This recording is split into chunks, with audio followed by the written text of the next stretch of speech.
All right, ladies and gentlemen, boys and girls, humans and pets alike, welcome to the first Bloodthirsty Kings Invitational Season 1, BDK. Actually, this is one of the first community tournaments for Honor of Kings in the later half of this year. With me is the very talented, very handsome Private Dancer. How you doing, Private? I'm doing great. I'm excited, especially to see something happening here in North America. Got the little beginnings of it. BTK about to run the gauntlet here in North America. So I'm excited to see how that's going to play out. Yeah, absolutely. I'm excited as well. And I think we have the first game almost ready. While we're waiting, guys, I do want to show you a little bit of today's matches and format. Private. Yeah, you can see we're going to start off. We talked about it's going to be a gauntlet that BTK is going to run through. They are going to face four top ranking teams here in North America. Munchers going to be starting things off here. Then it's going to be going up against the Night Horde. After that, it'll be TO1 9th and then 7X. For every series win, it's going to be a best of 3. For every series win that one of these teams can get against BTK, they are going to be guaranteed $50. So that's going to be a big thing that that they can look forward to. I know. And by the way, at the end of the stream, we're going to vote for your favorite team, whichever team you like the most, and that team get to go to tomorrow and play a best of 5 versus BTK. So you really want to pay attention today and then pick your favorite team in North America to play tomorrow. Okay, well, this is a challenger format. With that being said, the first game draft is already underway, Private.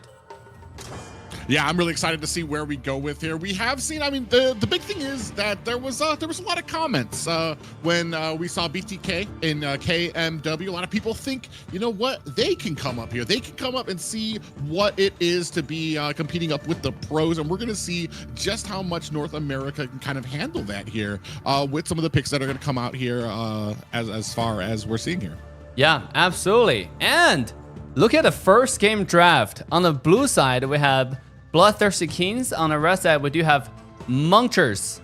And it seems like BTK, by the way, I want to talk a little bit about BTK's roster. We do have Charm as Roam this time, and then we have Zane playing Marksman, and Xie Hanchuan, or just call him the jungler. He's the jungler, okay? BTK is a sub-jungler. MTS, aka the BTK coach, is going to be playing the Clash lane. And on the other side, we do have a bunch of names that I think Private can read this time. Yeah, we've got Armin, Arshad, Black, Osaragi, and a last name to be determined. We're just going to call him the function down there. We're going to see where some of these picks go. I do like some of the draft already. They're going to go ahead and be taking out some of those strong picks with the Dharma and the Mai Shiranu taken out for the side of the Munchers. Yeah, absolutely. And I can see that Charm is having, Zhang Fei is having the smite. Okay, I was just saying he's having the smite and he changed it. Now he has a heal, right? Smite is actually an interesting strategy when you play Zhang Fei. You can go invade. Zhang Fei's strength is in the jungle. And it's actually one of the strongest, I would say, roam in the KMW when BDK went to Malaysia and played.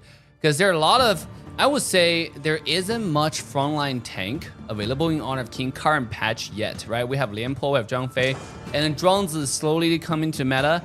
And largely thanks to the Chinese teams from the KPL region. When you watch the KWC in Saudi, that tournament, most international teams wasn't using drones, but when it comes to the KPL teams, they were using it against Dharma. They were using it against someone like Zhang Fei to cancel the crowd controls because drones is ultimate. So there isn't that many. My point is there isn't that many frontline tanks. And you have Charm taking out Zhang Fei in game 1. So we're obviously going to see some assassin jungles. So sure enough, they have Nakoruru. Yeah, and that's a really interesting thing too when it comes to how strong Zhang Fei can be out there, especially when comboed. We still don't have that mid laner out there as well. We do know that I want to say Yixin is a big one that can combo well with him. You're able to kind of block the enemy team from being able to escape. You trap them in, then Zhang Fei comes in with the ultimate, his unbridled outburst, and is able to kind of CC them down. So you kind of get this big wombo combo that can be collected together with that. And then the damage you're going to get from that, the assassin Nakoruru that has been picked up on the side of BTK. Yeah, and I want to highlight Mengcher's jungle choice, which is Yangjian. This hero has recently surfaced to the God tier level in Honor of Kings. If you haven't played Yangjian jungle yet, I highly recommend it because Yangjian got a rework. Now, he actually turns big once he gets the passive up, right? And he turns like golly mode, which is dash into, throw a dog, and throw a skill 2, maybe your entire team is dead. The thing about this hero is he's immune to quad control in a non-Gali mode, kinda. Right? If you got a resistant boots, he's almost got his gauge full, he's immune to quad control. He can walk into the bush, barely get CC'd, and if you hit him a little bit, he gets a little bit of gauge. Guess what? He turns bigger than Zhang Fei, right? He turns into a huge Gali mode and gets insanely strong. So I really like this hero, and obviously you have that matched with someone like Dolia, which means you have double the ult, right? And then luckily you do have Yu Huan as well as Xiao Chao being banned, so take away a little bit of combos from Dolia. This is a really nice pick and draft from MTS, or BDK I should say. Yeah, a lot of very powerful picks here up in the front lines here too as well. Oh, we're kind of juggling around that last pick, Nua or the Zia pickup. They both kind of serve different aspects of it. Nua, a very slow early game, but as you start getting into the mid game, as you start getting into the late, she has this huge map presence, able to use her teleporting ability to get basically anywhere up on the map, and then her annihilation ultimate that can just basically snipe people out. Zia, I want to say he's much more faster, much more in the early game at least, much more versatile, where he can kind of put that slow down, get a little bit of CC, and be able to rotate around the map very quickly to provide that support in the early game. Maybe be able to help out Arlie, kind of get some of that gold that she's going to need to be able to get into that late game. Makes sense. And we have the draft being finished. I want to feature Lady Jen coming out from the other side, right? And by the way, actually let me touch up on Ziya first. Ziya is such a good hero in this game because Ziya is a support mage, so it doesn't take a lot of resources. The thing about Honor of King is about resource distribution, right? Who gets the most farm? BDK already has 2 very intensive farming characters like Nakoruru and all that. But guys, the game already started. Without further delay, Private, let's jump into game 1. Yeah, we're going to see how well that they can kind of come into this first bit. The biggest thing for me has always been the amount of aggression. Can we get the invades? Can we start refusing that jungle early to where that frustration starts coming out of teams right from the opening minutes? Ooh, right off the bat, we got to pause. But at least we got to see the draft. You know, I was talking about Ziya being a really good pick. You can see the reason why is Nakoruru and Arlie are 2 very intensive, like farm-intensive hero. If you pick like another mage, let's say Nua, for example, it's also considered a late game mage, right? And which will take too much farm. And the thing about the game is Honor of King, there's only so much farm available. So that's why they want to pick a support mage. Meanwhile, on the other side, when we take a look at the side of Team Munchers, who is the challenger here, who want to fight to win the $50. By the way, pay attention to their performance again. If you like them, and then you can actually vote for them towards later stages of today's stream and to see who get to play in tomorrow's matches. All right, we got to see the pause, but look at the draft. They have Lady Jen, who's actually pretty decent, I would say, against MTS Cao Cao. By the way, Fatih, new skin, Cao Cao coming out. I don't know if you guys are going to get that skin, but I'm excited for Cao Cao's skin, or Fatih's new skin. That character is actually originally Cao Cao, by the way. So Anyways, we got some interesting pauses here. I don't know why they're not unpausing. So let me quickly consult. I was going to say too, like as we're taking a look at the draft here, the big thing for Lady Shen, that last pick up there on the map there, is that she just has so much CC, so much area that she can cover, especially for a team that wants to really kind of get that engagement and close the distance. You've got Charm on the Zhang Fei. He's going to try to use that unbridled outburst to try to close the distance right from diving into the team, and that's where Lady Shen can really I want to say do well with all the abilities to be able to kind of push them away, slow them down, allow her team to either create distance or have a ton of that DPS, that AoE raining down onto the enemy. And it all depends on if she can get away from a lot of these distance closing abilities coming from the side of BTK. Can she avoid a lot of that CC? Because if she does, there's gonna need to be a significant backline dive to be able to make sure that she is not a part of these fights, not really putting on that damage. As we start right into the get-go, already putting a lot of damage. And as I say that, they already make sure that she is the first one to go down. We might have a little bit of a problem. Looks like maybe a disconnection issue on the side of the Munchers. So while we're at it, it turns out there is actually a little bit lagging issue with the lobby. So we're gonna go ahead and restart this lobby, and then the player's gonna quickly end the game. But let's jump back to the casters here. So yeah, sadly there was a little bit laggy issue when I created this account. By the way, guys, if you're watching, make sure to like, subscribe, and share to support the community tournaments. I'm with Private Dancer. Make sure to go follow his live stream. He streams routinely on Twitch, as well as I think make contents on YouTube as well. So make sure to search Private Dancer on Twitch and YouTube, and you can follow him. And while this is happening, I think the players are currently restarting the matches. So yeah, they're gonna run it down so we can restart. Yeah. Thanks for waiting. Yeah, they're going to go ahead and try to close this up. But yeah, it's going to be a pretty amazing thing, especially here for North America. Like I said, BTK having to kind of grind that sword against the fire here to take on all comers here. Like I said, we've got Munchies here. We've got 7X.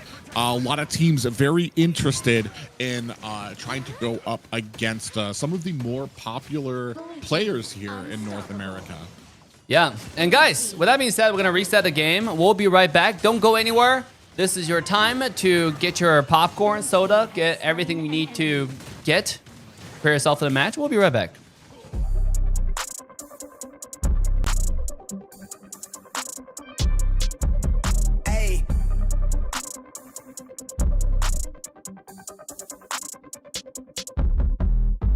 They been on their ass, bitch, I'm on the rail. I wrap it, I bag it, I pack it for sale. Got feeling on speed out, I hit me to chill. I give it a thrill, I put it on film. Niggas facade, get applaud, that ain't real. Come to my section and flex, we can tell. I got a show where she dipping them nails. I'm flipping my L's, I know they can tell. I did it too major, they hit me for favors. Been him since the cable was cut in the cradle. What's up, only right that I do it. Colossal until I'm a boss, so they want me to fail. Look, we prevail. Tell them to point out who said that they run it. Bitch, I'm on your tail. Know that they talking, they telling them tales. Just know how to tell, that shit for the sale.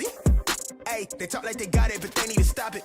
I'm leading with logic, my heartbeat is frosted. I seen it, got optics I needed from Shawty. She mean with the top and it's obvious. They need him a target, I'm dodging their darts, make them reach for the stars. I'm dumping, I'm forcing the pun off the runs. I'm moving with caution, I'm saucing my nigga is nothing. From nothing to something they'll never be. Tycooning, I'm Dre with the thizzle face. I'm nothing my section has ever seen. Run the ice so I'm punch, I don't need a screen. I'm Curry, I spit it from 30 deep. Do the pin in the pad like a surgery. She be curving you just to flirt with me. Toolie tucked off, but the jewels out. I just sent her home with a full mouth. I'm a rare breed when the moon out. I'ma stop playing by the rules now. I been ran plays, need a new route. Queen said she needs space in a new house. Mom told me that she pray for the kid every day. No wonder I'm getting paid for the tunes now. They down on their ass, bitch, I'm on the rail. I wrap it, I bag it, I pack it for sale. Got feeling on speed out, I hit me to chill. I give it a thrill, I put it on. Niggas facade, get applaud, that ain't real. Come to my section and flex, we can tell.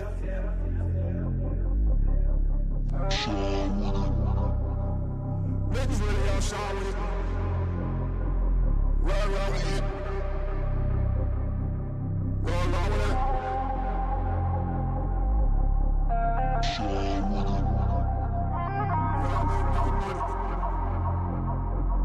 Roll with it.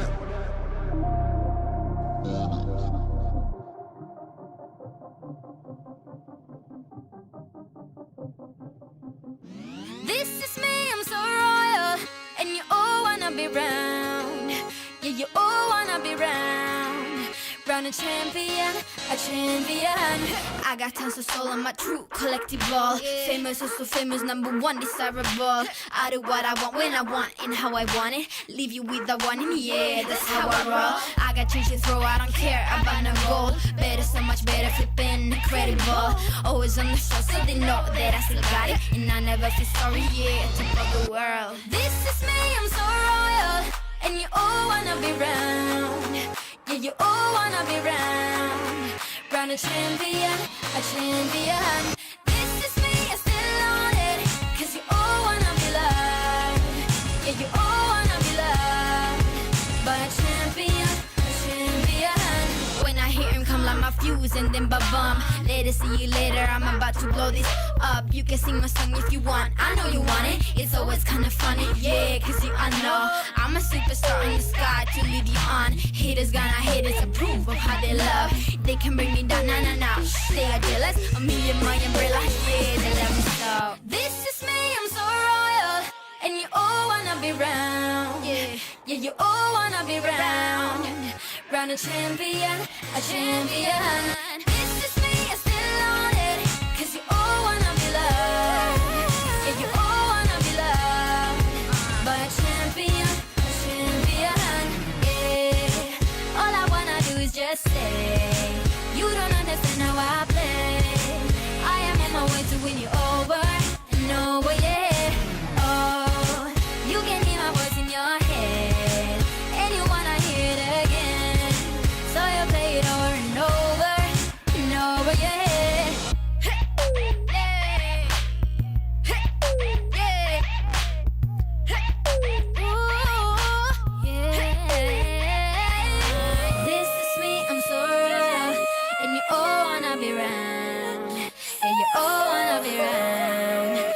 Champion, champion. This is me, I still on it. Cause you all wanna be loved. Yeah, you all wanna be loved. But a champion, champion. This is me, I'm so royal. And you all wanna be round. Yeah, you all wanna be round a champion, a champion. Yeah. All I wanna do is just say, you don't understand how I play.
All right, welcome back. That was a little hiccup there. We are restarting the draft now at this moment. The draft is exactly the same, but the player is going to ban whatever. So don't look at the bans.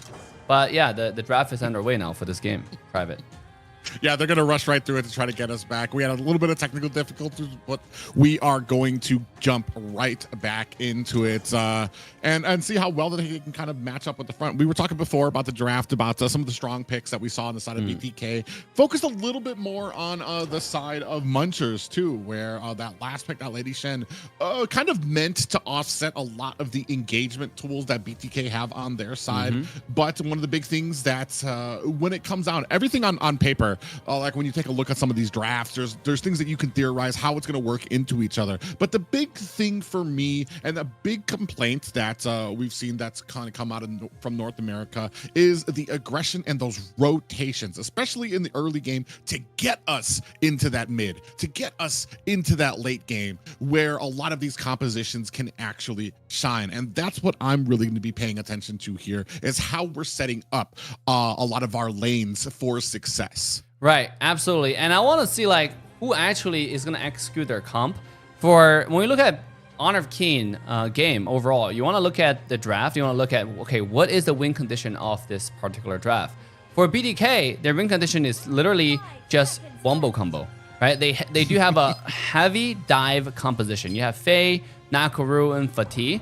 They're diving good. You know, like they can dive really, really well. Sorry. We're loading to the game now. Yeah. Meanwhile, on the other side, you do have DNJ and Dolia, right? So they anti-dive. If they cannot kill DNJ in a one shot, DNJ turn around, start slowing, auto-attacking. That can be really scary for BDK. So the win condition is really for BDKs, can they dive successfully? And can Arlie really pop off, right? Can you get to the stage where Arlie can farm? So with that being said, guys, the game one already started. Let's quickly jump into the game this time.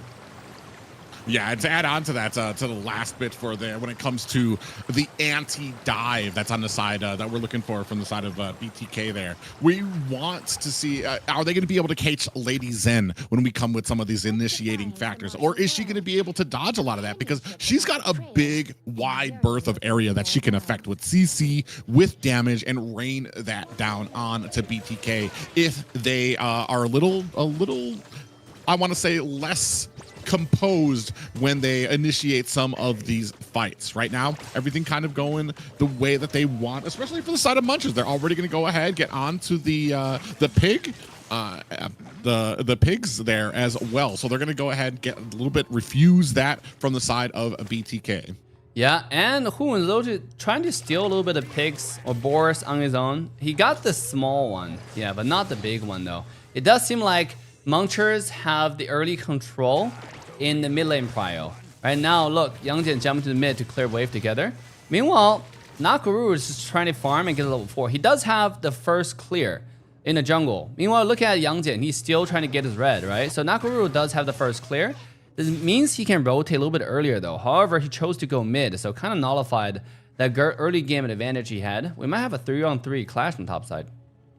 Private. Yeah, I want to say that it's a good match for Munchers here to try to put a little bit of pressure onto MTS, onto that clash lane, especially for a character like Fatih. Oh, and a big pop-up lance, and they are able to take out the BTK jungler. Nakaruru is going to be down. I was going to say, that's big pressure that you want on that top lane, especially for a character like Fatih, who is not great in his early game, but the later and later he becomes, he's got probably the highest ceiling for power he can output in that late game. So the more you shut him down, the better your early to mid game will be. Here we go. Private. Oh, yeah, damage. Another engagement. Ashrat actually just narrowly able to get away, and the Lady Shen is right there. And this is the big thing I was talking about with her, is the oppression, the CC, the slow that she can dish out to help her team be able to get away. And not just that, but she can also encapsulate herself into her crystal to try to save her while the rest of the team is making their escape or while people are trying to engage on her. So big moves there for the side of Munchers as they go ahead and rotate down to the bottom lane, looking to maybe catch Zane slipping. Oh, mid lane. Hoon got caught slipping a little bit. Can you get away?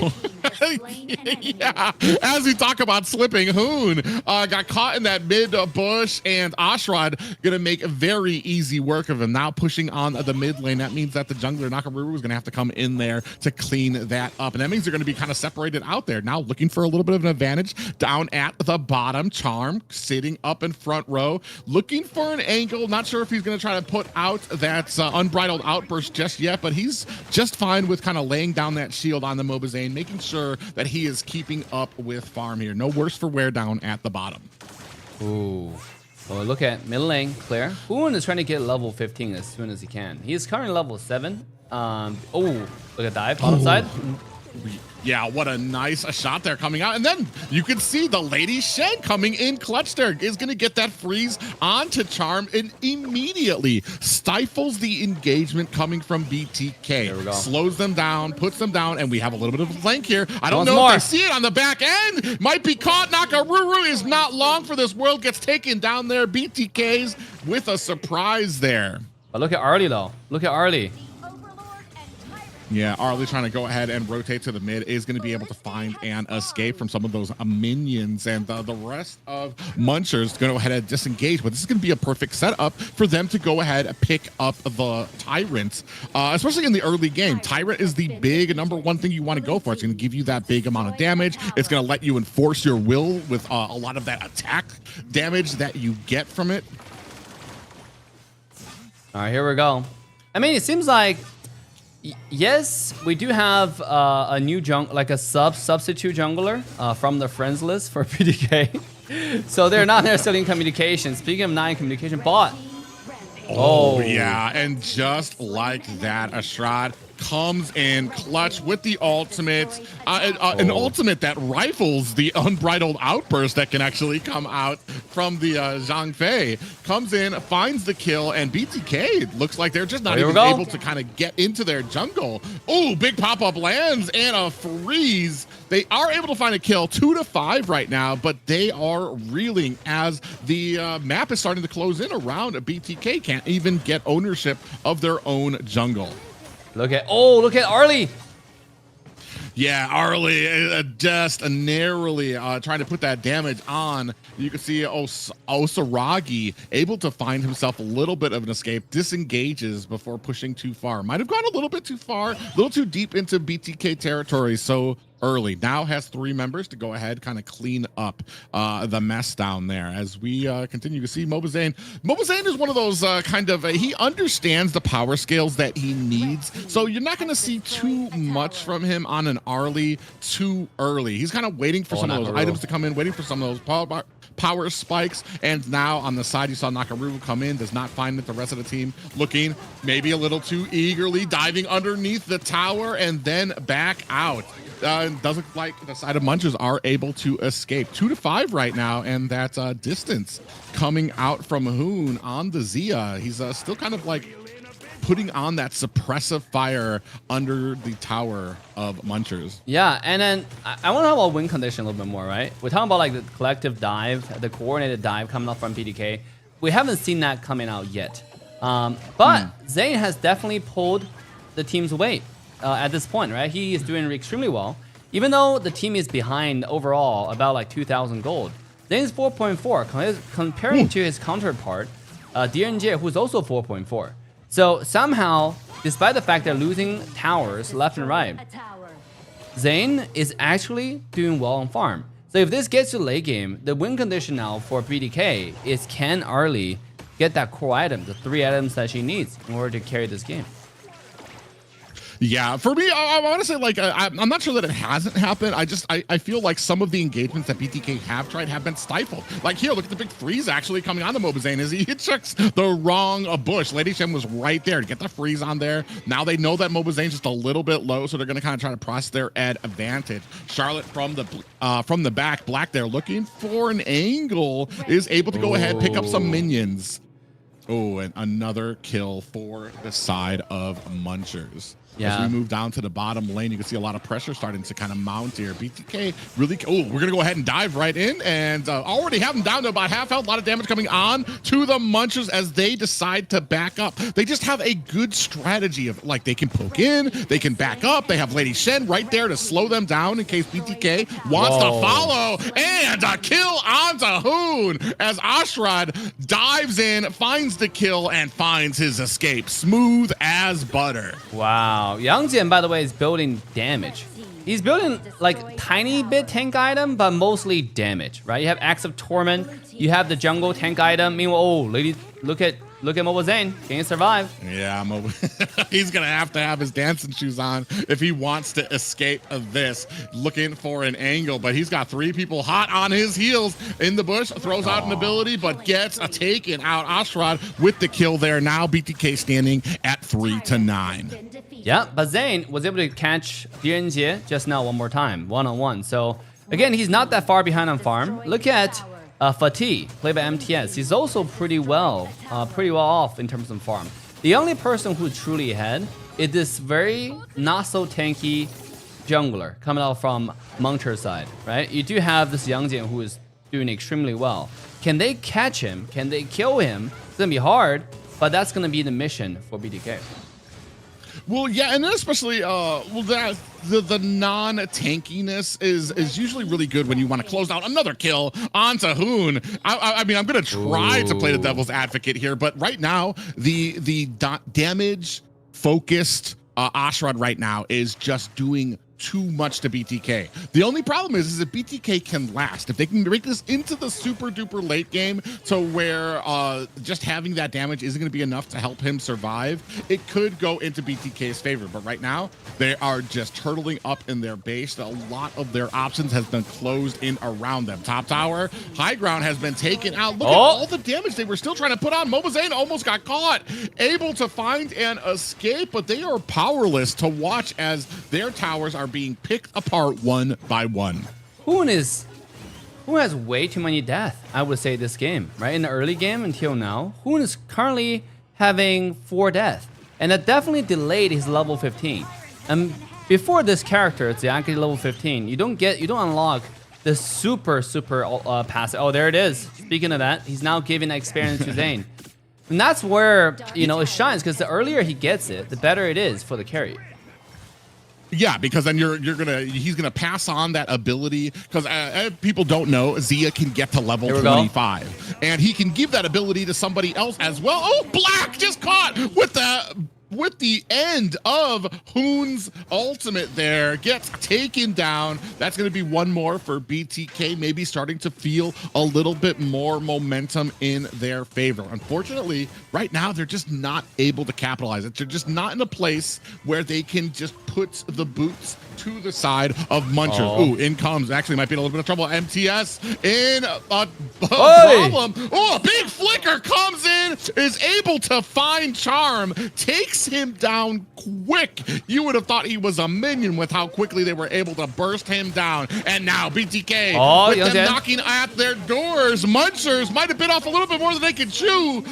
Minions taken out, 1 down, a quarter left onto the core right now. Osaragi putting on the damage. Mobazane still alive, looking for an angle to come in here. Blast on to Armin there, able to find another kill. 7-12. BTK starting to reach back. Now they feel the momentum at their heels starting to come up forward. It's just Black and Osaragi left here to try to deal with these 4 members of BTK.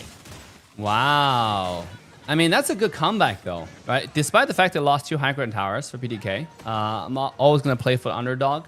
But here, they actually did pretty well. I mean, they're giving a lot of farm to Zane, who's 4-1, sitting at 8,500 gold. So he's definitely doing well. He got 3 core items. He's working on the Daybreaker at this point. So, I mean, once he hits that item, he's going to shred Yangjian's health. Yeah, and right now they're going to have to be looking for an opportunity to kind of reset a little bit. Some damage comes out there, but it does look like Muncher's able to kind of create that distance. And that's been the biggest problem for BTK. They get little pokes, they catch a few people, but when it comes to this engagement composition that they have yet to really be able to kind of capitalize on it from the back end. On the Charlotte, Black comes in looking to try to find a kill, gets taken down, but not before taking down Hoon. That might have been the 1-for-1 that they were looking for. You can see Nakamura hiding in place, looking for maybe an angle, decides against it as the rest of BTK not in a position, and that is going to be an overlord for the side of Munchers. Man, Munchers has got an objective down in this game. Oh, Zane? Able to get out. Insane. Yeah, just narrowly able to get out there. 50% health there. And that's just showing how this burst damage is coming for the side of Munchers. Even if BTK is able to get in there, some of the people that can jump forward, so like Charm on the Zhongfei, like the Nakaruru. Oh, actually, and as we're talking about that, MTS actually might be in a little bit of a problem. If maybe BTK can use this as an opportunity to try to clear out these other lanes. You see MTS doing his best to try to dodge and dodge and weave. He's going to be taken down by the tower. This is going to give Zane a little bit of an opportunity to kind of put some DPS on to the Overlord's minions that have spawned there. It gives the rest of BTK some opportunities at the mid lane to clear out some of the dragons. So it is not without its value. Man, I mean, yes, but then look at top side though. DNJ is split pushing. BTK have to respawn now, but it seems like their recall is being canceled. And if DNJ keep on pushing like this, it's over. Wait, Zane? Yeah, Hoon and Charm, they're trying to get back to the lane there. And yeah, that's the great thing about the way that Munchers are playing right now. They're not allowing the callback. They're not allowing the recalls so that they can give their player an opportunity to kind of get in there and maybe close this game early. They do get turtled back under their tower, and we are at that familiar spot for BTK. Now turtling, not much that they can do. They're hoping for a mistake coming in from Munchers. Pressure from the top. Minions closing in on the core. Lady Shin puts in some damage from the side. Mobazane comes in, puts some damage, gets taken out by D-Renze, and this might be it. That's a huge bit of damage. 3 down for BTK. Hoon running for the hills. Oh, and in comes a little bit of damage. Is that going to be enough? Nakaruru finds a kill onto D-Renze, but that is not enough. Still 3 down. Ooh, that might be it. That's going to be the last tick for the BTK core. Oh, what a game 1 for Munchers. But obviously, they're a little bit of a death coming out from BTK jungler early game. I would say that's for sure a huge advantage that Muncher took advantage of. But this is the best out of 3. Luckily for us, we do have 2 more shots for BTK. If they lose this, Muncher's gonna walk away with $50. So can BTK survive the next round? Well, it's up to Private to create another room. Oh man, okay, that is on me. Yeah, the lobby sadly does have to be recreated after each game. Guys, if you're watching, if you're enjoying, make sure to share this with your friend. If you're wondering why BTK is having a different roster in this series, like I would say 2 substitute, playing with Charm, and then the jungler who they actually never played before, is because, you know, we have some diarrhea happening, you know. Oh, anyways, but we're gonna, with that being said, some players a little sick right now, a little under the weather, but still, I mean, it's what happens, and we're going to stay true to our word. If they get this a series victory, despite it not being a full BTK team, they still will get awarded that $50. Keep these matches in place for you guys, because it will be on you, the viewers, to vote for the grand finals match that will happen tomorrow. Which team do you want to see BTK take on? Now, it could be on you. Maybe you want them to get a little bit of, maybe you're tired of seeing them get their butt kicked a little bit and you want them to get a little easier of a match. Or maybe you think it's not enough. Maybe you think that pressure needs to be on to BTK and they need to face the hardest of the teams that you see here tonight. That's all going to be your decision to show us with the votes who you would like to see BTK face. And that team will have a chance. If they can beat BTK, will have a chance at winning $200. So that's going to be very interesting little dynamic that we have going on here for the rest of this tournament. And here Munchers sitting pretty comfortably after that. And I wouldn't call it like an absolute stomp, but it was a very dominant victory over BTK. So with that being said, guys, we're gonna set up the next lobby and then we'll come back with some update soon.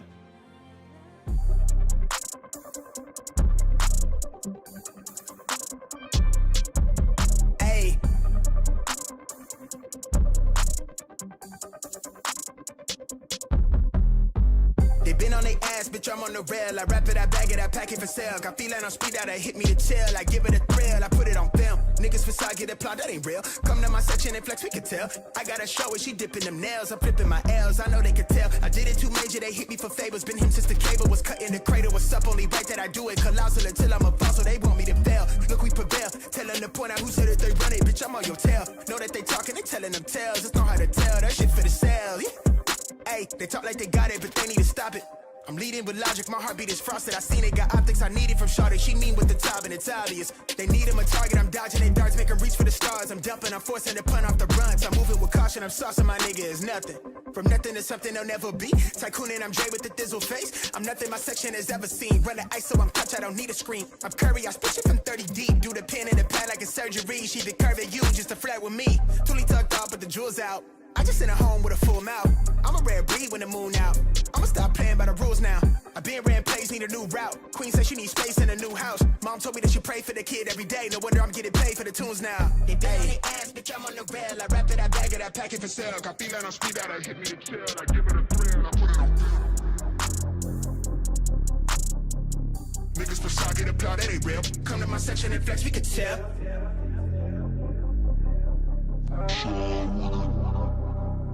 Niggas really all shot with it. Roll with it. Roll with it.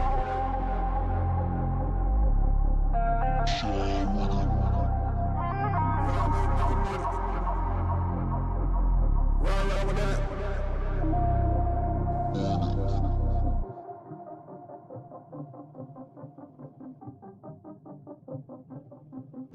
This is me, I'm so royal, and you all wanna be round. Yeah, you all wanna be round. Round a champion, a champion. I got tons of soul on my true collectible. Famous, also famous, number one, desirable. I do what I want when I want and how I want it. Leave you with the one in me, yeah, that's how I roll. I got change to throw, I don't care about no gold. Better, so much better, flipping incredible. Always on the show, so they know that I still got it. And I never feel sorry, yeah, to the world. This is me, I'm so royal, and you all wanna be round. Yeah, you all wanna be round. Round a champion, a champion. This is me, I'm still on it. Cause you all wanna be loved. Yeah, you all wanna be loved. But a champion, a champion. When I hear him come like my fuse and then ba-bum. Later, see you later, I'm about to blow this up. You can sing my song if you want, I know you want it. It's always kinda funny, yeah, cause you all know I'm a superstar in the sky to lead you on. Haters gonna hate us, approve of how they love. They can bring me down, nah, nah, nah. They are jealous of me and my umbrella, yeah, they love me so. This is me, I'm so royal, and you all wanna be round. Yeah, yeah, you all wanna be round. Round a champion, a champion. This is me, I'm still on it. Cause you all wanna be loved. Yeah, you all wanna be loved. But a champion, yeah. All I wanna do is just stay. You don't understand how I play. I am on my way to win you over and over, yeah. Oh, you can hear my voice in your head, and you wanna hear it again. So you play it over and over and over, yeah.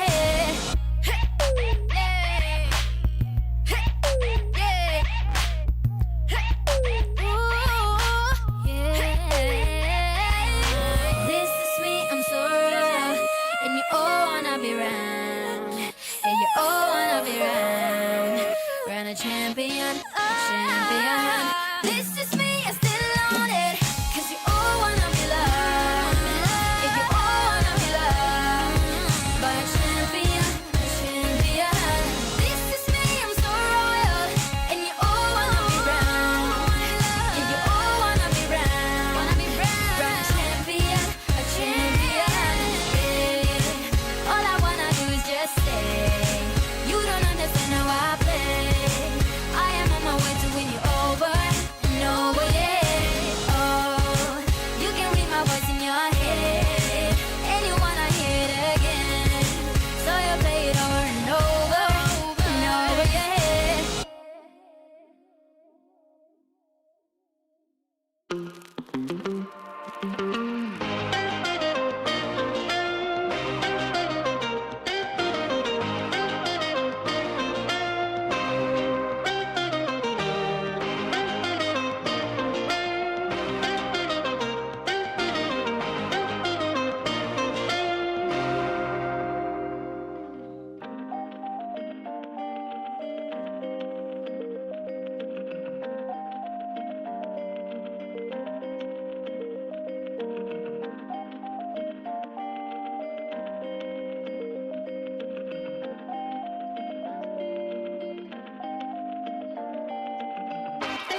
Ladies and gentlemen, welcome back, and thank you so much for bearing with us through some of these technical issues. Like I said, we are still just beginning here in North America. As we continue to build up here, things are going to get a lot smoother, a lot better. But like I said, that begins with you guys helping us out. Thumbs up, subscribe, and let people know about the streams and everything that's going on here. But we are going to jump right back into it with the Munchers. The Munchers taking on BTK. And I'll tell you what they did snack on. They snacked on BTK in that first match. Yeah, absolutely, guys. Welcome back. They did snack on BTK in game 1, but game 2, we have a new jungler, BTK now, and this time they're on VC.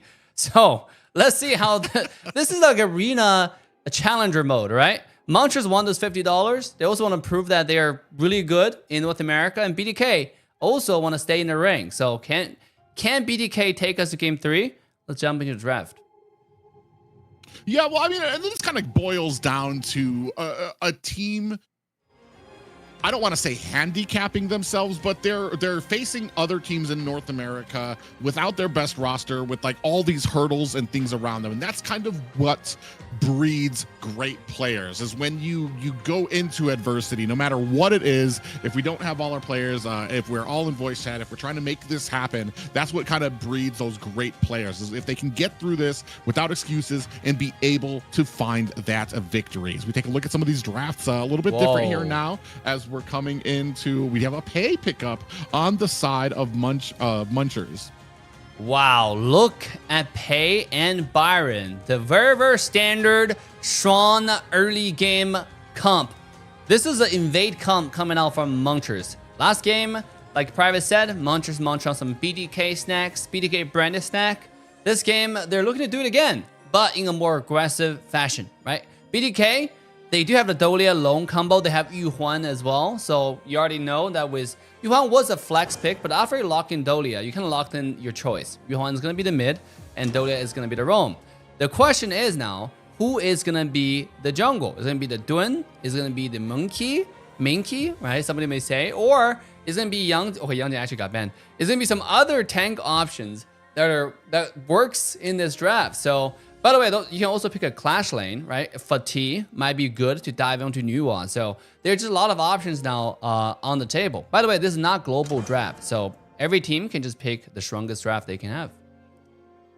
Yeah, really interesting too. I mean, Dune is kind of an option out there as well. You can you go ahead and give them that reset with the Dolia as well. And he fits kind of, he can be kind of flexible. You can put him into the jungle, not as strong because his early game cuts off really hard. Once you get to that mid and late game, he can really kind of suffer there. But the interesting thing here is you have a Dolia, and the ultimates, the options that we have. So we're going to be able to see the Guan Yu in the back line, and especially with all that Guan Yu packs, to be able to kind of use those horses, to use that cavalry charge to kind of burst into the back and side lanes of the opposition.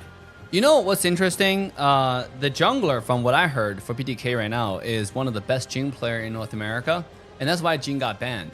I initially was from my like the eyesight, I couldn't see Jhin being banned, and then I was like, okay, why wasn't Jhin being banned? It turned out Jhin did get banned, so I was like, okay, now the Guan Yu pick make a lot of sense. But you do have the Mozi as well channel coming out for the side of Munchers. Ooh, what is going to be the last jungle options for BTK? Maybe Dun. Yeah, we're kind of hovering above this Kong Ming pickup. I'm not sure if that's maybe Yukio. Yeah, well, we'll see how well it goes here. Something that can kind of help out with where that Dolia pickup really comes into value. I mean, we're looking at the Kong Ming. That picked up? What? Yeah, Kong Ming pick in the last slot for side of BTK. We're interesting draft here. what can we say about this draft? It's a Dolia Kongming. I mean, you don't really have to reset that really, because Kongming can reset like on his own. So it's mostly gonna be the Dolia Yuhuan combo then, right? The Guan Yu, yeah, the reset is gonna work. But guys, the game 2 has started. And now let's jump into the gorge. Yeah, that's the interesting thing for me too, is that I think we've really narrowed down who we're going to be able to use that Dolia reset on. And there's only really one option, and that would be the Yuhuan. That does give BTK a pretty huge amount of sustainability, though, when we get into these team fights. But like we saw from the last game, it's not all about the team fights. It's about this laning phase. It's about this early aggression. Ooh. Our rotations. Are we able to protect some of our lines? We see a little bit of a skirmish happening at mid, and BTK doing a good job of kind of being that oppressive force to kind of force back at the side of Munchers. Whoa, but it seems like the early game invade, it seemed like Muncher wanted to invade from the Clash lane route. It didn't work out thanks to Guan Yu being the very, very fast person that he is. However, Hoon was trying to invade. He wasn't successful invading the board either on the bottom side. He was really good at poking though, just like you said, Private. So if you keep out the pressure and then keep on winning mid, this is going to be pretty good for BTK. The thing though, for BTK, I mean, for Munchers, they do have Nuwa. So if you fight to the side lane, Nuwa does have the teleportation to help him out. So like, it's going to be a disadvantageous for BTK to fight towards the side lane. We might see more team fights towards the mid. Oh, here we go. Yeah, and that's going to be the interesting thing as we have a little bit of engagement happening on both side lanes. It's like BTK going to go ahead and attack the top lane. They are going to be able to find themselves a very quick kill onto Black in that Clash lane. And unfortunate for the mage, for Munchers, not able to use that teleport fast enough to come and help her teammate. Ooh, seems like now with that advantage, the jungler, BTK jungler is going to come back to mid and now make a rotation in bottom lane. I think this is just setting up for the next round of jungle rotation that's coming up. You can see his blue has already depleted. That means this is coming up in probably 15 seconds now. Oh, let's take a look. Ooh, Armin actually put himself a little bit in the harm's way. I want to say this is a much smoother BTK. Probably that comms issue before starting to kind of show itself here, as they're a lot more smoother, a lot more, I want to say, aggressive, where they're starting to group up easier. They know where each other's on the map, when they're going to try to engage. So they're having a lot better time when it comes to, I want to say, trying to force back the Munchers, who are, I mean, I want to say they're kind of there to just, they're clearing up. You can see Arshad over there on the pay, doing a good job just farming up. He's not really trying to take these huge risks, these asks that they need to try to push into the mid. But so they're doing a good job. Oh, the damage in mid lane. That almost got triple kill there, but BTK is able to walk away just barely. I gotta say, what do y'all think about the pet system in the chat, guys? Like, when you're watching this, you see a lot of pets walking around. I mean, have you gotten one of the rarest pet yet? I have not, but if you have, let us know in the chat. I mean, I gotta say, the pet is, from what I heard, among the pro players, it's changed the game quite a bit, right? It's a different kind of game now. Ooh, Charm. Speaking of a different kind of game, it does look like Charm going to get caught by a group of Munchers who catch him on the river rotating. Ooh, and speaking of a little bit of a lax rotate, they do kind of fit in between the Elbush in the mid and almost get caught up by BTK. And the pet's been a big thing. I want to say the biggest thing I've seen is just that, especially when it comes to the ice, the slow pet, to be able to kind of allows people a little bit of security that they otherwise wouldn't have when invading, when trying to find an escape. You've got that pet that can kind of slow people down. And on a more lethargic note for it, the little outfits that you can get, I'm not gonna lie, I get a little jealous when I play with people and they've got the luminescent sweater, little bee outfit, and I don't have it yet. So a little jealousy comes out of me when I see those them maxing out their little pets. True, me too. Well, I was gonna compare all the farms on each position. Oh, look at teleportation coming out from Nuance to get a lot of vision here. Byron hiding in that bush. It does seem like BTK has mid lane prio, and this might be a 5v5 team fight. Oh, Charm may get caught. Big damage comes out there, and Hoon's not actually able to save it. They're just going to continue on to this. Big push on from the backside, gets a little bit of a stun there. Rest of BTK looking to try to finish the job, and down goes the jungler as well. This is 2 down for BTK, 1 down for Munchers, and that turned against BTK quickly. Whoa. That was so interesting. Byron able to survive with 1 HP and still came back and get killed there. I think if Byron walked away, it might have worked out better in their favor. But Pei is going to take advantage of that fight and now walking towards the first Tyrant. I was a little bit surprised how Komin died in that team fight. It seems like he was in a good position and all of a sudden he wasn't. I think he was diving a little bit too fast and the team wasn't focused on the same target. Yeah, and that's a big thing when it comes to this. As we've found, Honor of Kings is such a team-centric game. Everything from the picks you have to how you engage enemies here. The team needs to be on the same page. Otherwise, you're going to have issues. There's so much regen, so much sustaining ability that it can really surprise you if everybody isn't attacking the same thing, if everybody isn't aware of the cooldowns that they have, or little sustaining abilities that they might be able to run through. Big stun catches 2 members of BTK at the bottom. Well, it looks like they're kind of toying around with an ability while we have that 1v1 at top. So big reset on the map. I gotta say, BTK has done a good job of defending the aggression coming out from Team Munchers, right? You do have Pei and Byron, and yet so far the map seems like BTK is the one pressuring. It seems like Munchers has been pushed back on their side of the river. And this is quite, I would say, early game victory. Because if Long gets a late game, he has a potential one-shot anyone on the other side of Munchers. Oh, here we go. Another fight. What a bait coming out. They are able to go ahead and find that kill onto Nua. Is it going to be? They're trying to chase down Arshad. They do find the kill there. 2 down for the Munchers. BTK continue on. Byron is down. It's just Arman and Osaragi left as BTK. Oh, look at the back line.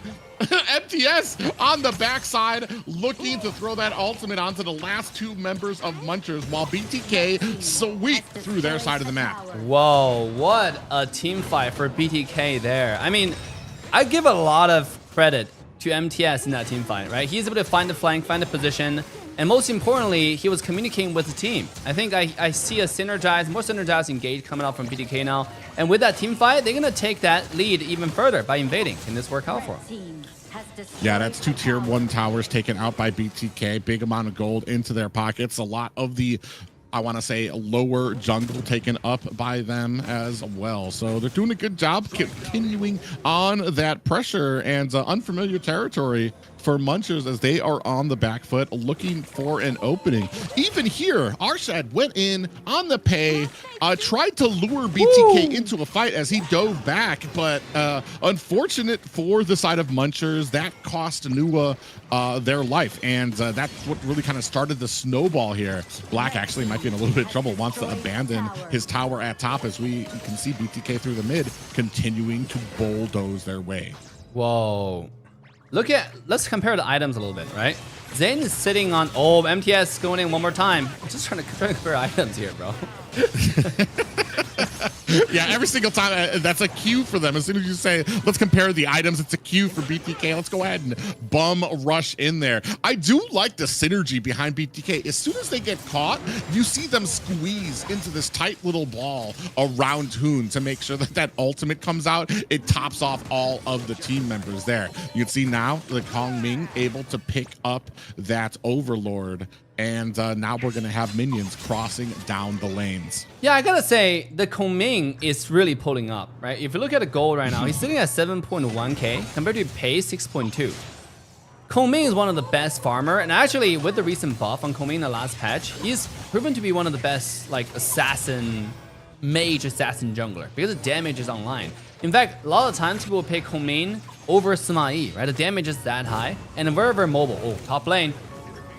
Yeah, looks like Byron actually in trouble between 3 members. This is a bad sandwich. He's actually might be able to find himself a little bit of an angle, but you saw that ultimate come out from the side of BTK. Whoa! Find himself an escape. They're going to go ahead and continue on, putting on the damage. They're turning it around. Munchie trying to put some damage on, but it's not enough. A big flicker or a big flash comes out from these members. 2, 1 down, and that is going to be an escape from 2 members. 3 whole members from Munchers down for the count. Wow, Kongming online. I was just glazing this jungler from PDK.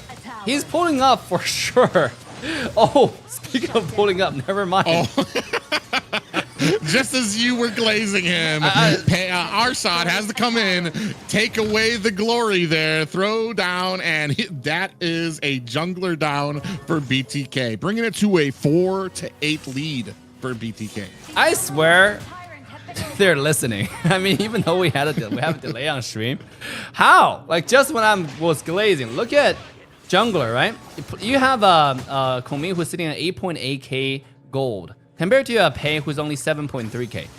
This guy knows how to farm, and he's really taking farming to another level, right? You can see the damage. A full HP channel got one-shotted just now by the Kongming. So this is really a force to be reckoned with. MTS in position, looking to flank one more time. But yeah, right now, it's not only just a Long who's going to do insane amount of damage. AK Aoyin, by the way, for those who came in Honor of King, new to Honor of King, the name has changed to Aoyin now. But, they come from BDK. MTS. MTS on the back line against 2 members there, putting on the damage. The rest of BTK cues in for them to dive forward. The rest of Munchers trying to disengage. No worse for wear, but it does allow the BTK jungler to come in with that kill on the Tyrant. Yeah.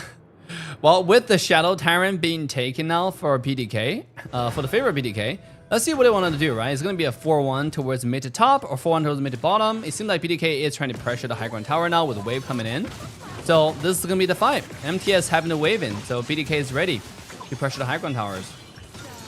Yeah, but they need to be very careful about these pushes into the base, especially when it comes to these high ground towers, especially when it comes to these fights at the cores. I want to say that's where Nuwa becomes the most dangerous.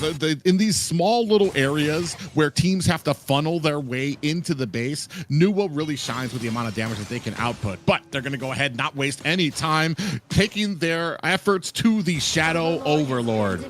Yeah, you're absolutely right, Private. Nuwa is going to be I would say, the key to victory for Munchers, right? Like, if Munchers want to have a chance to come back in this game, they need to have Nuwa being really farmed. Right now, he only have 2 main items.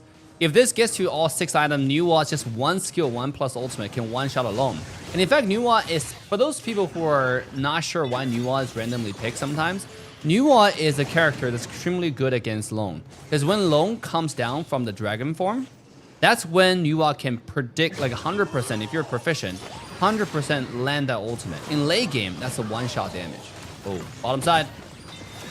Yeah, they're going to go ahead and try to engage. Black goes in between 3 members. You see the ultimate expended there by the maids there. Ooh, a little Kongming comes out there. Does no worse for wear as a BTK go ahead, put the boots onto that mid-high ground tower. Minions from the Overlord spawning through the lanes, coming in to meet the base. Now looking for an angle, BTK surrounding this bottom high ground tower. Lot of damage there goes on to Arshad, who is going to have to go back to the base. Little bits of poking here onto this lower tower. BTK being very patient. Not trying to rush some of these towers. They're just putting a little bit of damage on, a little bit of poking on, no worse for wear. And still, last row of minions coming down from this Overlord as both teams trying to prepare for this last onslaught. Look at MTS. Oh, here we go. In first. MTS. Looking for an angle. Comes in, finds it on the 2 members. Hey. A big pushback into there. Oh, we do have a member down. Armin's going to be the first one down. Second one is going to be Black. Munchers on the back foot here, looking for some reprieve, trying to put some DPS on the BTK, but this tight-knit machine, a lot of this regen coming from them is too much, and down goes the core. That's going to be this clean game in game 2 for BTK. Wow, what a game. I mean, what a turnaround, right? The BTK really doesn't want to give away the $50, seems like. They swapped a new random jungler, and this jungler is pulling up. It seems like communication is the key, right? I think I would contribute a lot to the player's skill, but another factor that's really important in this game is that they are in communication right now. So I think communication plays a really important part. You can see the resets on Dolia resets from Dolia for the Komin's ult. And he's actually using Komin's ult as a poking tool, right? When the other side was, I would say, fairly full on HP, you have a Dolia reset and Komin just use it again. So there's like multiple layers of resets coming out. And congrats for BDK taking the series to 1-2-1. And now we're gonna go into the full third game. Private. Yeah, and that's a really interesting thing too. When it came to that composition, you really kind of look for these openings to kind of come in for Paid, to kind of slip in, be able to get some of these kills and slip out. There was even some abilities for him to kind of get in there and pull himself back out, but there's so much CC, and this has been a big common factor that I've seen, and maybe it's because I joined at a time where Pei is kind of, I don't want to say past his prime, but he is a recognizable, strong jungler right now.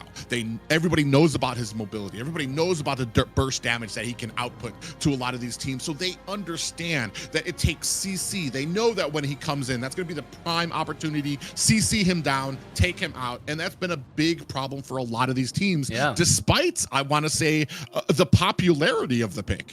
Yeah, absolutely. And guys, we are setting up the next lobby to get you guys into the game as soon as possible. When you're watching, make sure to like, subscribe, and follow my boy Private Dancer. He's the upcoming star in the Honor of King community. And then he has also casted for the past King Major West and then saw the BDK offline performance.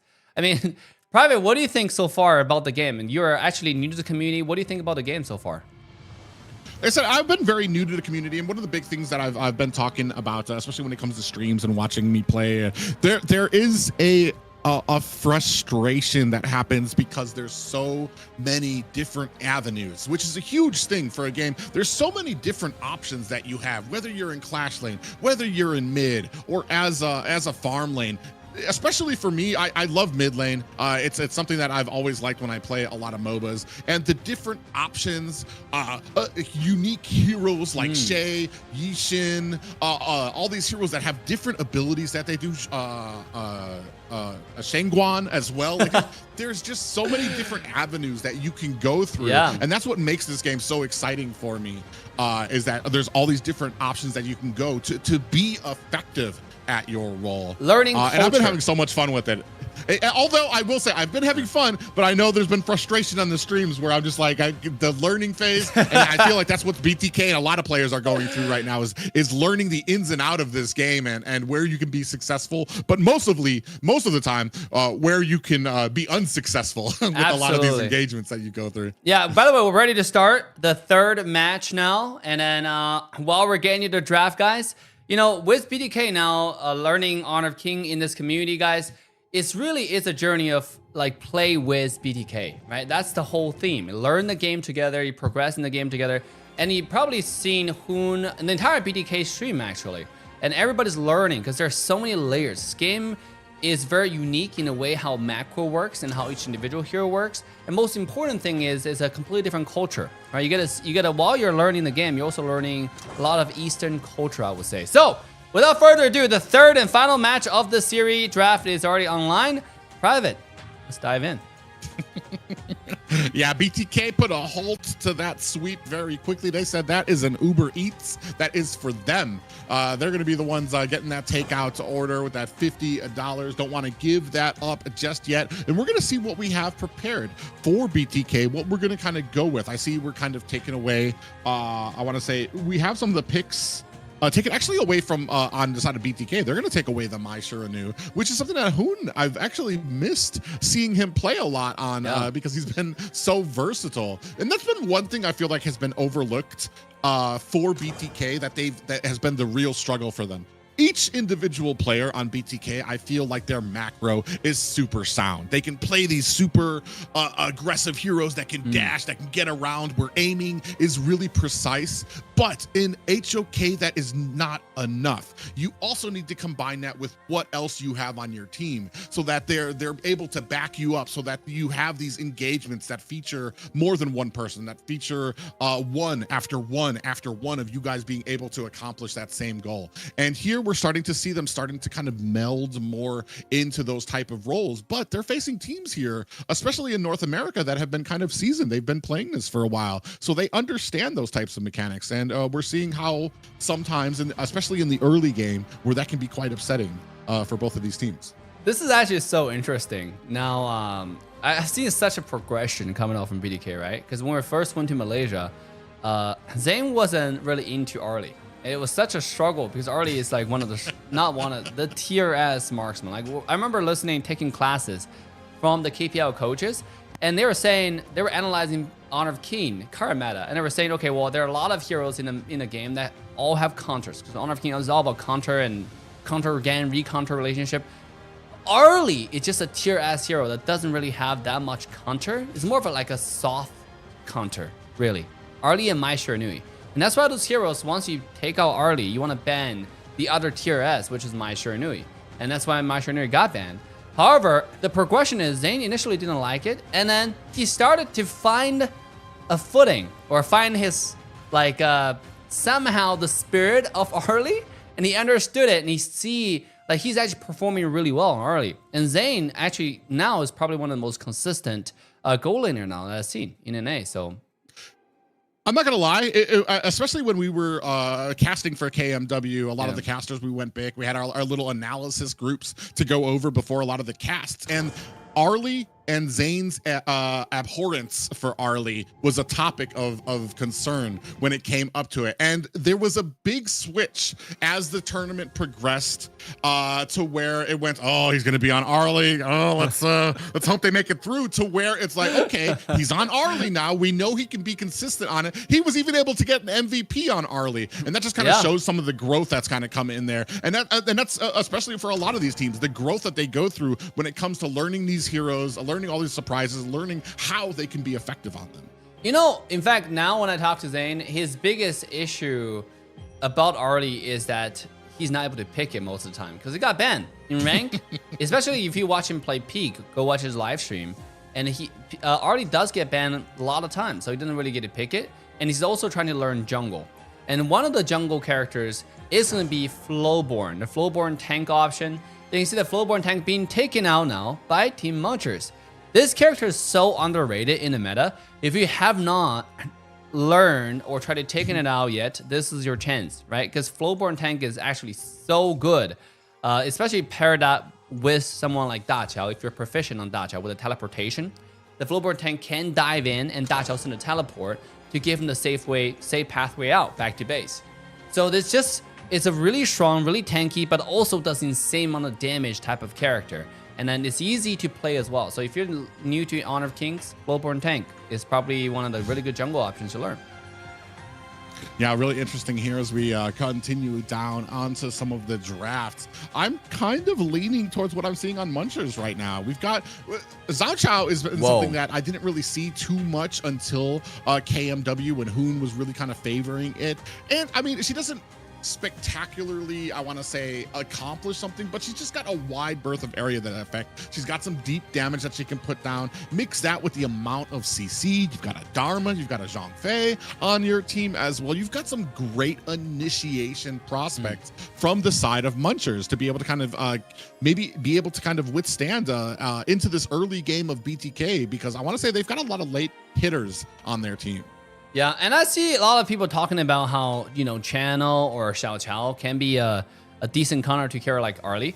See, the thing about Honor of King is it's not just a single hero counter relationship that you have to consider. You also have to consider team synergy counter relationship.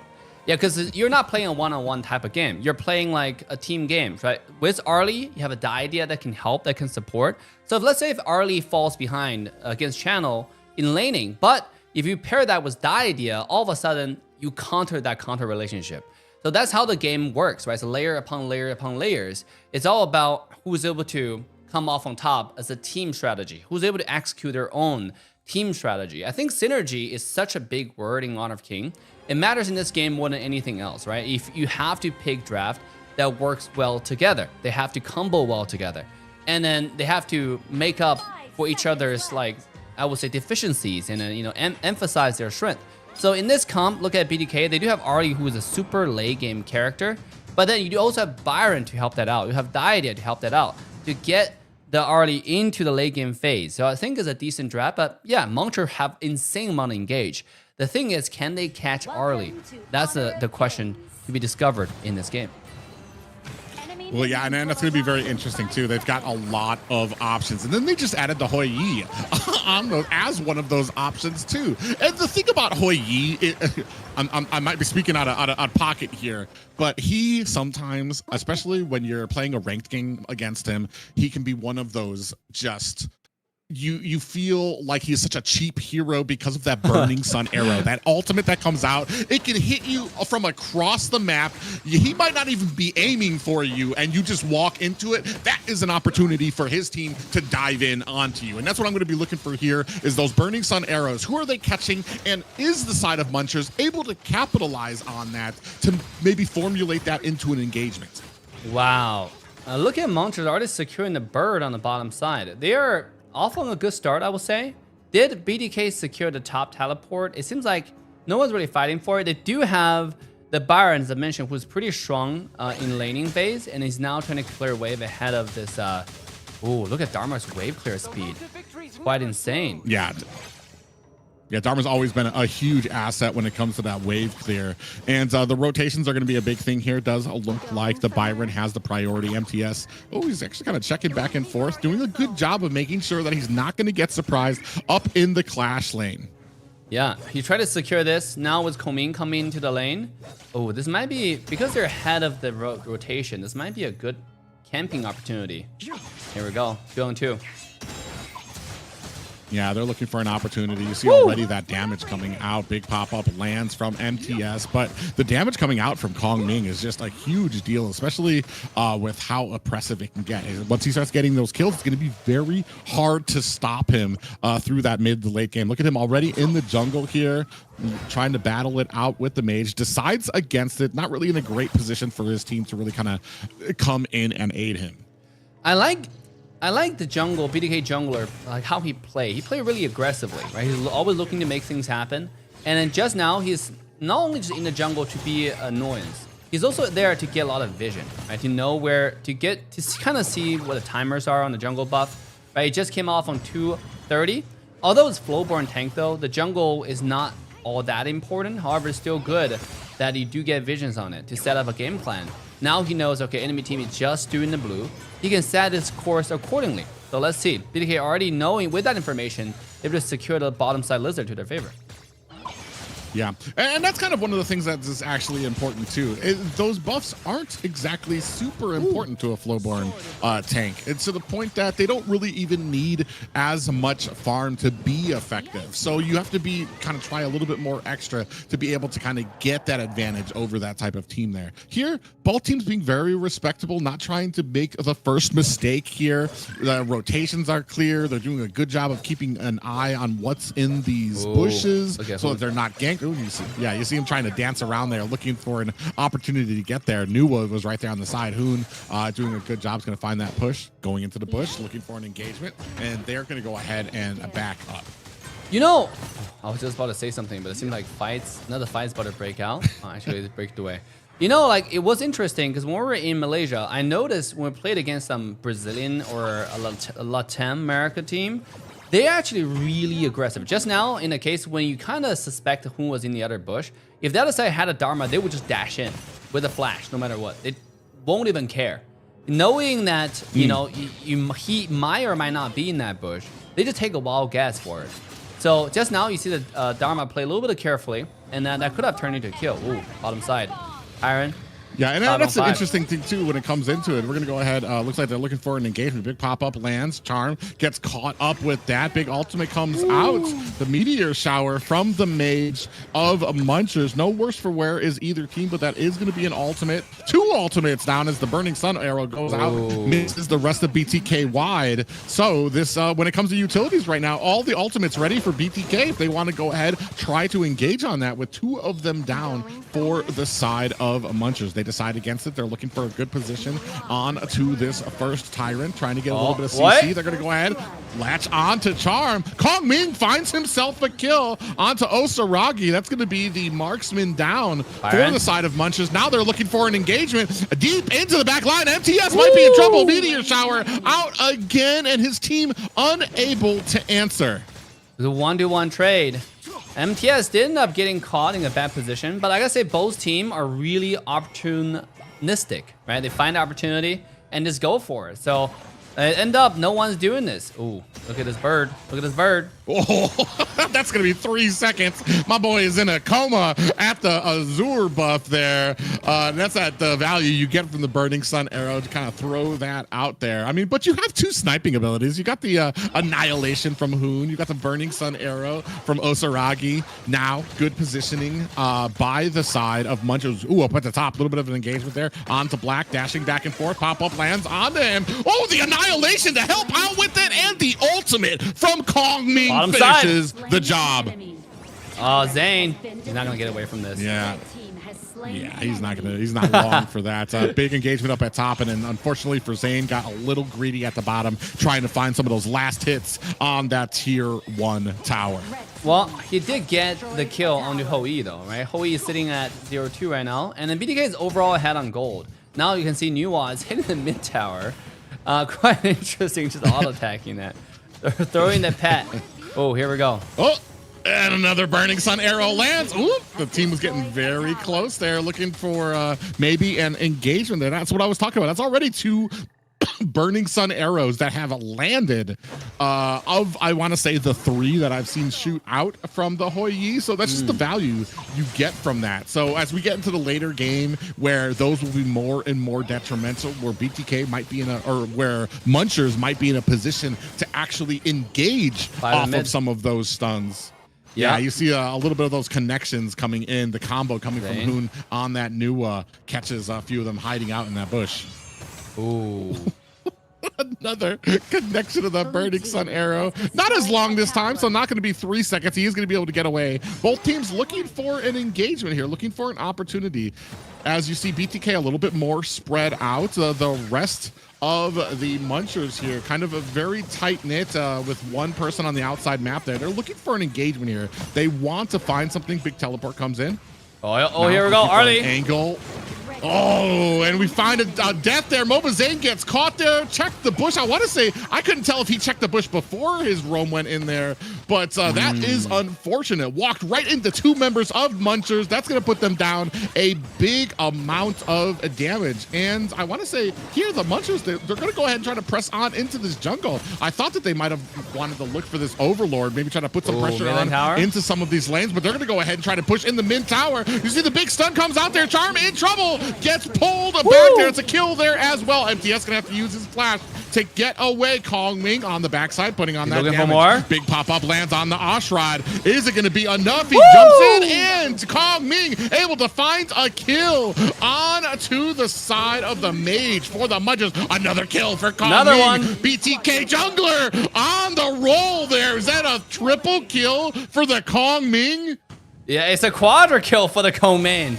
This guy, the angle, the way how he sidestep and then get those really crucial resets on the ultimate. I mean, he knows. This is him. This is actually him. If you're looking for who is him, this is him. He's actually really good at video games. So look at Dharma's position though. Dharma. Oh, as I was talking about, a Burning Sun arrow comes in, stops Hoon right in his tracks, and the enemy was able to turn that around very quickly, find the kill. Wow, BTK, I mean, this game, they have kind of repeated the same mistake, I would say 3 times now, which is like overstepping their comfort, right? You have Zane walking, face checking the bush. You have Hoon face checking the bush.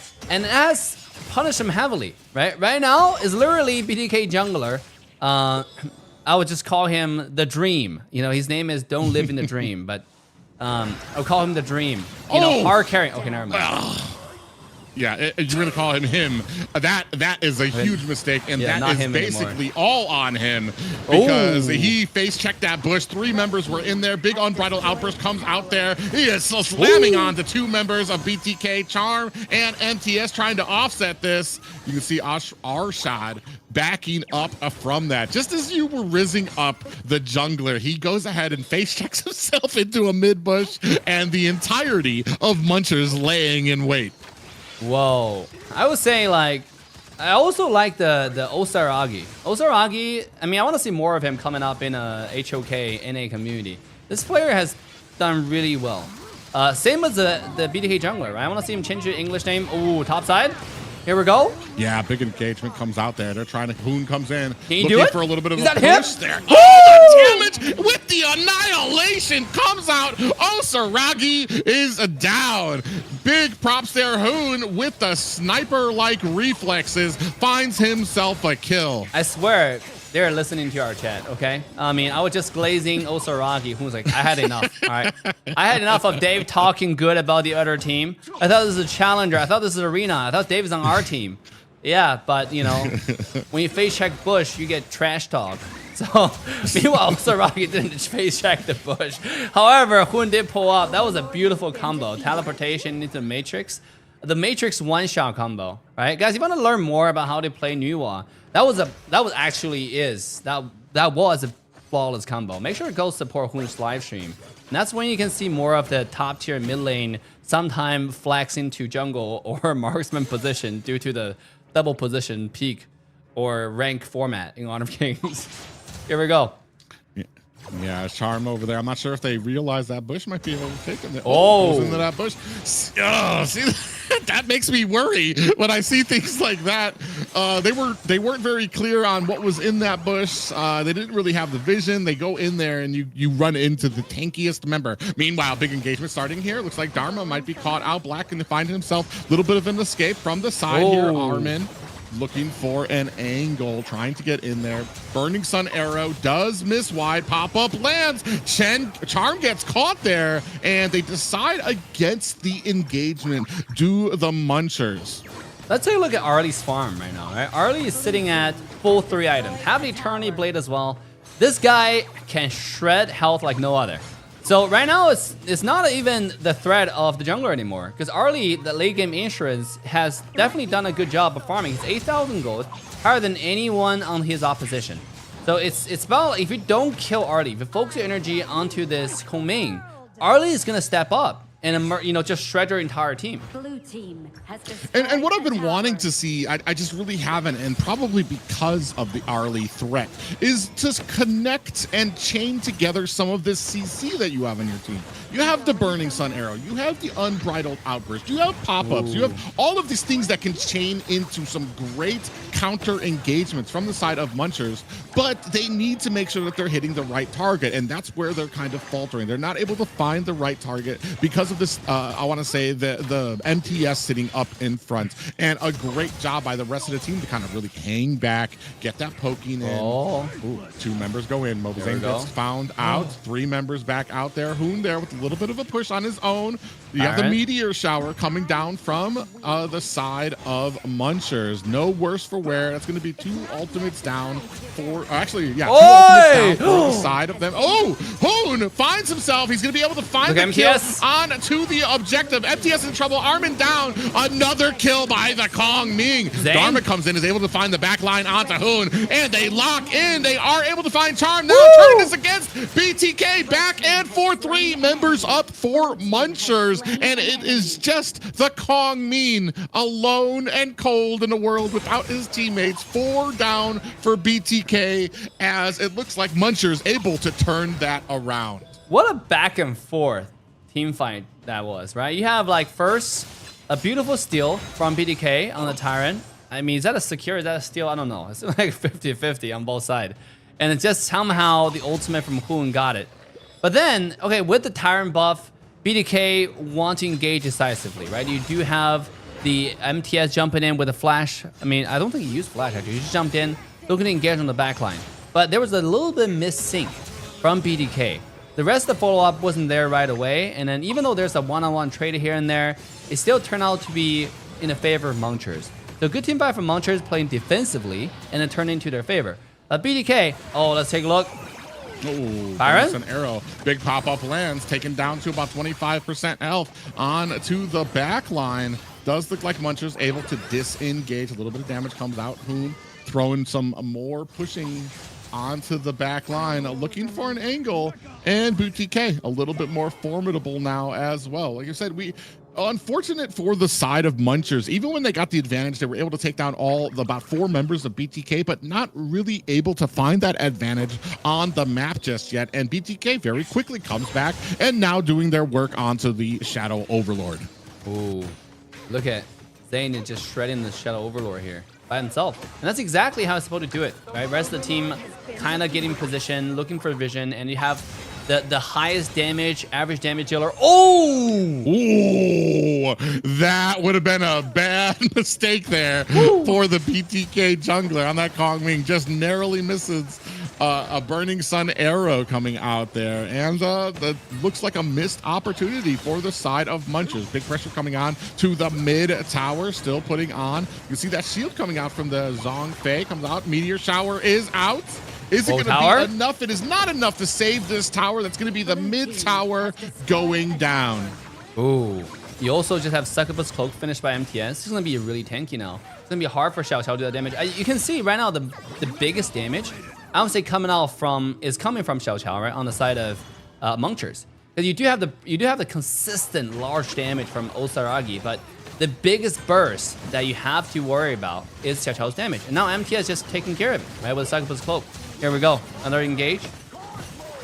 Oh, yeah, they're going in. A couple ultimates come out there. Pause. You see a little. Oh, we do have the Unbridled Outburst come out there. Now looking for the damage. Are they going to be able to compete with it? Trying to force back BTK, kiting them back into the base. But BTK, they're not biting the bullet there just yet. Not trying to kind of get baited into that ability. Oh, as I say that, Arshad dives into the team, taking a whole heap of damage. He goes down. Zane with the kill there. Big pop-up lands onto the mage from Munchers, and the dragon continuing to do his work on to the Munchers base. That is one more high ground. You see MTS chipping away at it. We do find a kill. Nuwa is down. Hoon got a little too close for comfort onto that last hit there, and now they're chasing down MTS. 3 members trying to look. A pop-up comes in there. That is another one down for BTK. Only 2 members left up. 1 down for the side of Munchers. I mean, sometimes I struggle with the decision, right? Do you die for the high ground tower?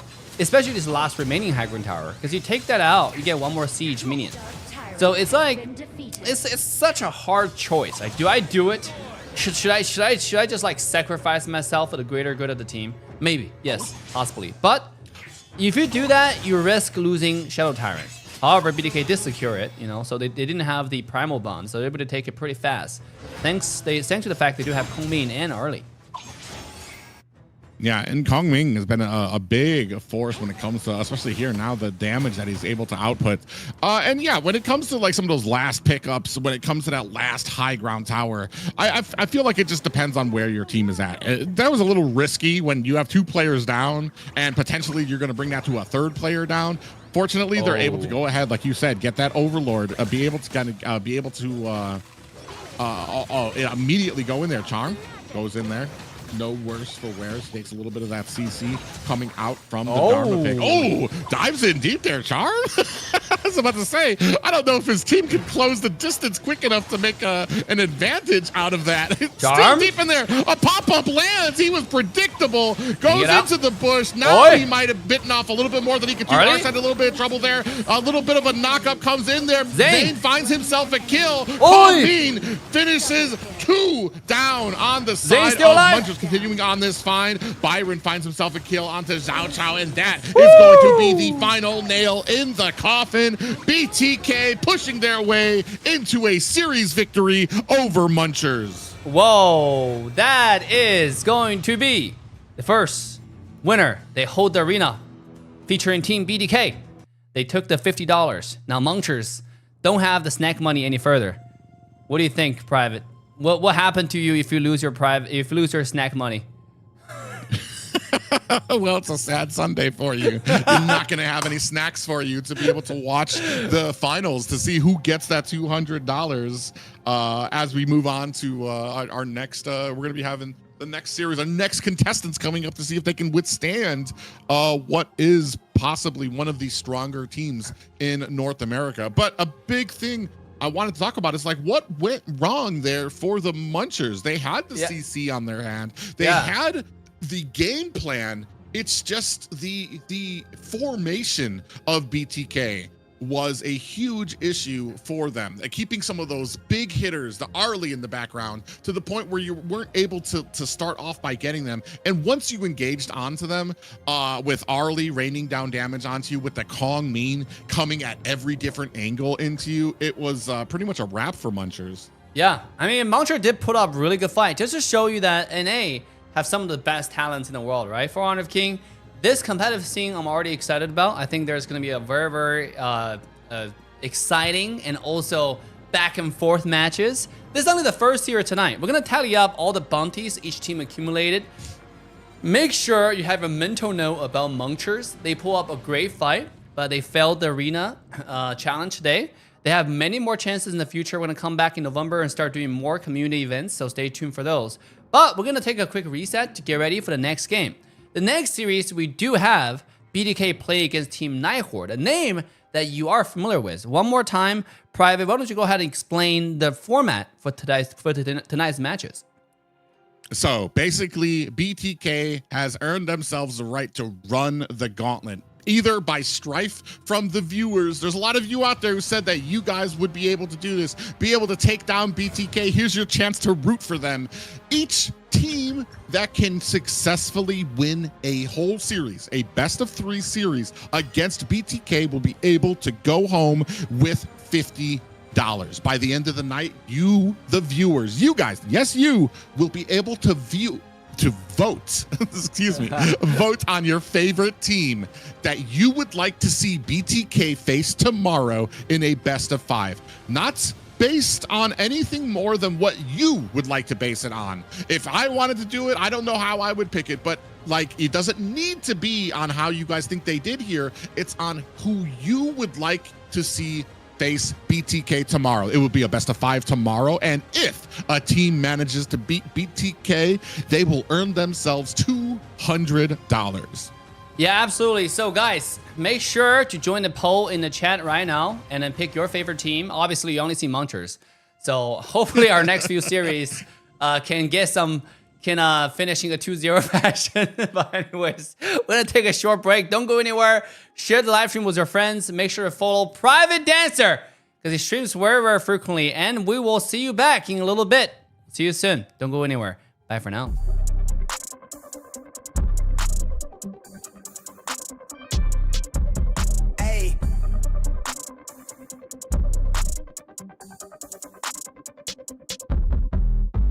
They been on their ass, bitch, I'm on the rail. I wrap it, I bag it, I pack it for sale. Got feeling on speed out, hit me to chill. I give it a thrill, I put it on film. Niggas facade, get applaud, that ain't real. Come to my section and flex, we can tell. I got a show it, she dipping them nails. I'm flipping my L's, I know they can tell. I did it too major, they hit me for favors. Been him since the cable was cut in the cradle. What's up, only right that I do it. Colossal until I'm a boss, so they want me to fail. Look, we prevail. Tell them to point out who said it, they run it. Bitch, I'm on your tail. Know that they talking, they telling them tales. Just know how to tell, that shit for the sale. Yeah.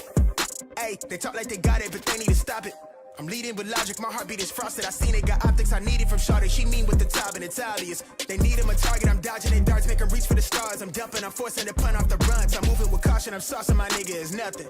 From nothing to something they'll never be. Tycooning, I'm Jay with the thizzle face. I'm nothing my section has ever seen. Run the ice so I'm clutch, I don't need a screen. I'm Curry, I spit you from 30 deep. Do the pin in the pad like a surgery. She been curving you just to flirt with me. Toolie tucked off, but the jewels out. I just in a home with a full mouth. I'm a rare breed when the moon out. I'ma stop playing by the rules now. I been ran plays, need a new route. Queen said she needs space in a new house. Mom told me that she pray for the kid every day. No wonder I'm getting paid for the tunes now. They bang on their ass, bitch, I'm on the rail. I wrap it, I bag it, I pack it for sale. Got feeling on speed out, I hit me to chill. I give it a thrill, I put it on. Niggas facade, get applaud, that ain't real. Come to my section and flex, we could tell.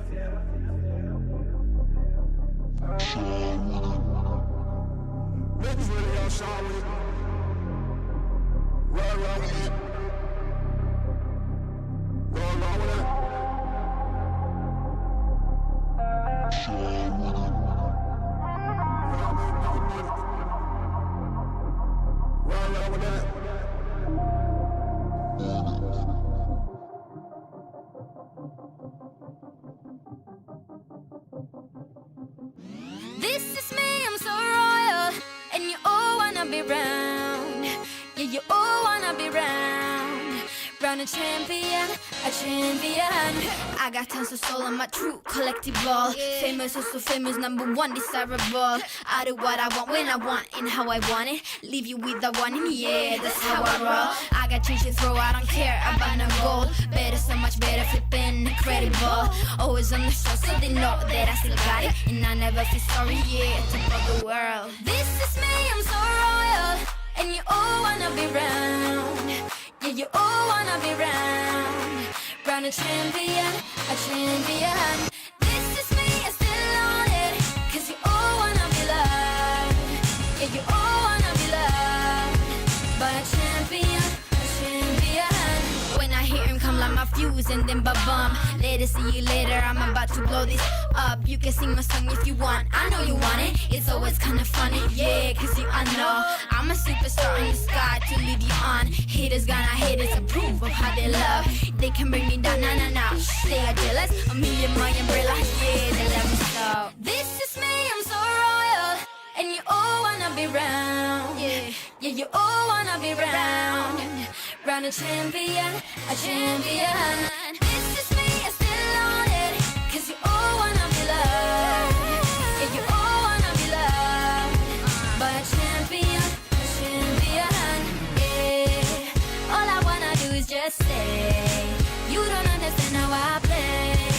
I am on my way to win you over and over, yeah. Oh, you can hear my voice in your head, and you wanna hear it again. So you play it over and over and over, yeah.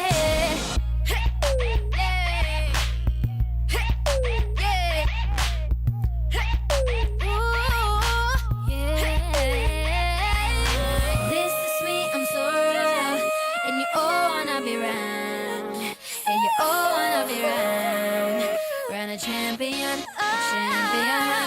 This is me, I still on it. Cause you all wanna be loved.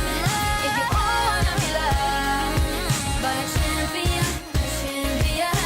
This is me, I'm so royal, and you all wanna be round. Yeah, you all wanna be round. Round a champion, a champion. Yeah. All I wanna do is just say, you don't understand how I play.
All right. Ladies and gentlemen, welcome back to the BTK Invitational. We have moved on from our first team, moving on to the second, which might perk a few ears from North American fans. Yeah, it's Team Nighthorde versus BTK. And Nighthorde has a very good roster. I think they have the top 20 players in the entire server of one of the best junglers. And so this is going to be a a very, very intense match, Private. And I think we're starting the draft now. So for those who are watching, if you're looking for intense, some of the best quality series, this is it. All right, time to share with your friends. Now, I also got to say, if you're looking to join NA community tournaments, we're only getting started. Because, as you know, you've probably seen, follow all those players, they're going to China next week. I think probably Wednesday. Everybody's departing Wednesday. So that's why we couldn't organize a much longer or a more organized tournament, right? This is like a single weekend tournament. It's a challenger format. But when we come back, we're going to have a much bigger and better tournament. So stay tuned for those. And make sure to follow the one and only, the very talented, very handsome Private Dancer in the meantime. Because I think there are a lot of tournaments, a lot of coverage while they're in China, and a lot of fun. And you can watch all of those right there with Private. Yeah, very interesting. And it's a great time to be a North American fan, especially when it comes to Honor of Kings, because the game is beginning to pick up. You're at the groundbreaking ceremony, basically, here to join a lot of these other players who are together, are starting to learn, starting to get good. And now's the perfect time where you're going to start noticing, especially here, some of those breakout players, some of those breakout laners, some of those people who come into this game and are really going to shine and can only get better. Right now, the best time to join, the best time to start practicing, and the best time to start grinding as we go into the draft here. Nighthorde taking on BTK. Nighthorde, like you said, has a lot of big names when it comes to accolades for HoK. Can they put that together against a team, I want to say, whose most dangerous quality is the synergy that they share? We've already seen the difference between the first game of BTK and the second game in our last series, where it they didn't have the comms ready. They were kind of all over the place, but once they got those comms in place, it was like a completely different team. And I want to say that's something that Nighthorde needs to be prepared for, is that synergy, the amount of like aggression and groupingness that you're going to get from BTK, especially now that we see that Hoon is on one of his favorite picks, the Mai Shiranu. Yeah, and by the way, if you're wondering why I'm looking away from the camera, because we're also preparing the lot of back-end stuff at the same time. This is a very spontaneous community tournament. So make sure to like and subscribe, guys, and share this live stream with your friends. Yeah, Mai Shiranu does get taken out. Yang Jian is one of the, I would say, stable ban now for BTK. This character is so strong and overpowered in the meta, especially if you pair that with a lot of heroes like Dolia or Diadea or what have you. Any of those really nice support roam characters can be really good with Yang Jian. Or if you want to go tankier as well, because Yang Jian, the thing about this character is you can check vision almost in an unlimited fashion, right? In a fearless fashion, you can just walk in. Like I said, you're not gonna get CC'd. If you're gonna get CC'd, you can use 1 or 2 skills and get yourself big. And we all know what happens when Yang Jian gets big. It's pretty scary. So yeah. Pretty scary. For me, I want to say, when it comes to some of these picks here right now, the Mai Shiranu comes out, and immediately, like in an answer to that, we have the Argrin pickup and the Yuan. The big thing for the Argrin for me is because he's so tanky, you usually want some anti-heal on your team. With the Mai Shiranu on your team, you don't really have an option. You can put some anti-heal on her, but I feel like there's just better picks. She shines more with that damage that she can kind of put out, and that's kind of like a counter effector. They've also picked up the Yuan, who has been a big counter for not a big counter, I want to say it's something to counter. We talked before about some of these picks like Mai. She doesn't have counter. She's got light things that you can use against her, especially if the player is really good on them. I do like where this picks are going on the side of Nighthorde. It seems very well put together, very thought out when it comes to countering what they are seeing on the side of BTK. Yeah, and then I noticed a lot of you guys have noticed there's a roam change as well. Charm has retired tonight. He decided to huck his pillow. Oh, actually, no, he's doing fine. Charm is a great player, by the way. Well, is he? I don't know. But we swapped Charm out and then swapped Yikes in. Yikes has been a HoK content creator for quite some time. And then he lived based off New York. So he's actually in the same city as Zane. So some big city HoK players. There are actually a lot of really great Honor of King players in the East Coast, especially in New York. So you guys might actually host a little bit of fan meeting. Maybe a Boba, Honor of King play and date type of meeting, type of date. I don't know, right? There's stuff you can do in New York. Yeah, that's all I'm saying. But yeah, Yikes is also a really good player, all around good player. But this is the first time they're playing together. This is one of those very interesting arena that the other side challenging. But again, Night Horde, they have a really good roster coming into today's match. Let's see if they can pull up a really good series. Their draft is looking really strong right now. That idea, and you have Ogron, the Wombo combo. You have Yu Huan as well as Direnje. I mean, yeah, this draft looks strong. The draft actually looks scary, to be honest. So, can BDK hold the arena in game 1 private? What do you think? Well, that's going to be very interesting. It's going to be all on the pressure that BTK can exert on the in the beginning. You've got to pay on your team. You've got the My Sure Now out there. So these are heroes that excel when you can get kills on them, especially in that early game where they can snowball. So it comes down to how successful, for me, it comes down to how successful is BTK in the early game, and that will drive the plot from going on. If they're not as successful, I feel like this could very easily go into the favor of Night Horde once we start getting into the team fights. If they are successful, that could be the snowball that BTK needs to end this possibly very early. Yeah. Oh, I do want to mention that there is pay coming out from side of BDK, and then this is actually one of the first time we've seen pay coming out. Invade. Oh, they have set their eyes on Invade. Ogron. Ooh, is that a smite? Wait, Ogron did smite. Oh, wait. Yes. Interesting. Here we go. Yeah, very low. Look at the damage already coming out. Oh, but from the side, coming in, looking for hopefully a pickoff, was not able to find it. And the early game aggression, this is what I was saying, very much on the side of BTK. They've got the damage on their side. They've got the poke on this side. They're going to have some big rotations coming from Hoon, who's going to be able to close the distance on some of those side lanes. So it's all going to be on how well the side of the Night Horde can withstand this early game pressure. Yeah. I mean, if Pei is not able to invade right away, the thing about Pei is you have to play a rhythm, right? If Pei falls behind, his character is not as strong as I mean, that's kind of saying without saying it, right? Pei behind is not as strong as Pei when he's ahead. But the idea of Pei is that when you're ahead, once you have the rhythm, it's like a looping, it's like a music. Because he constantly expands his territorial control until he controls the whole map. So if Pei is ahead, it's not just that randomly, you know, just because he's strong, he's more farm. When we say strong, I meant that he has more control over the map, and it just looks like a beautiful symphony when you watch Pei gameplay. Yeah, interestingly enough, as you're talking about there, and talking about Pei, the focus that you had on Pei, I want to say that there was a great focus by the team on Pei. Speaking of which, we're going to go ahead and dive in. Yikes, going to have to disengage. Big pop-up comes from Hoon on the side, and an ultimate comes out from in-game chat off to go ahead and help his team withstand that onslaught. I was going to say before, like the Night Horde, they look to have a very good grasp on following up on singular targets. Even before, they didn't really do too much damage to Pei, but you could see the target focus on them. Each one of them trying to go in onto him. Here, now looking for an advantage if they can find one at the bottom lane, but not really able to find it. They're going to go ahead and start focusing in on some of this, some of the minions here for the side. Really fighting it out for this. I'm pretty sure BTK was able to walk. That was a lot of work for 45 gold there.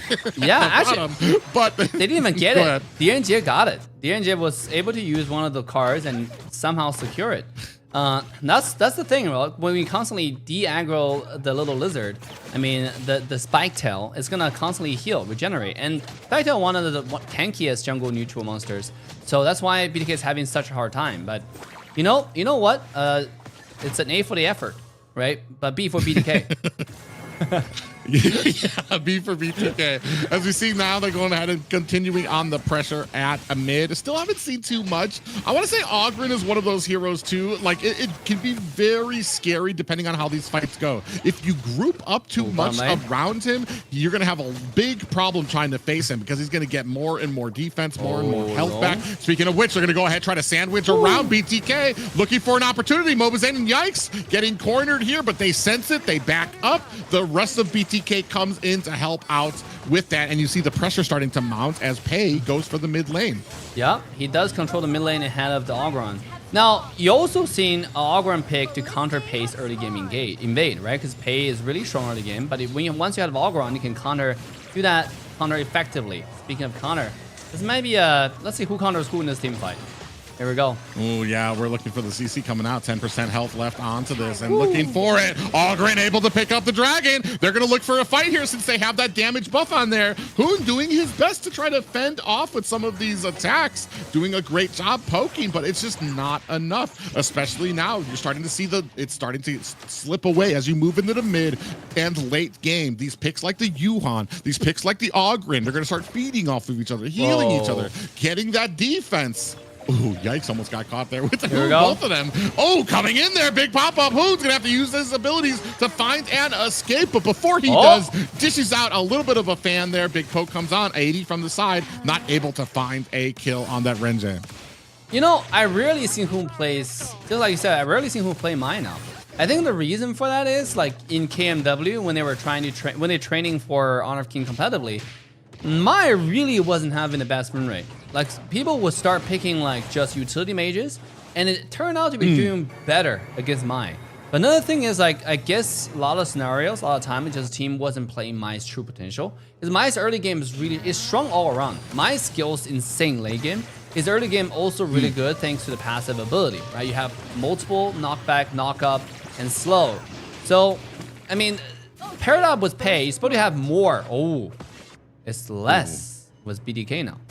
There we go. Yeah, well, and that's the thing too, is like, and he's one of those picks that I feel like, along with Pei, the meta has just learned how to deal with. They're not bad picks, they're still great picks, but you have to be super successful. And speaking of super successful, into the middle of the fray there, Hoon gets taken out. That's going to be 2 kills for the side of Nighthorde. They're not done yet. They're charging into this tower, putting on the damage. All they were looking for was an opportunity. That might be it, and down goes Pei. Mobazane tries to come in, put some damage onto them. He might need to be a little careful there. Almost gets caught with the stun and picked off. He's going to have that dragon to get himself out to safety.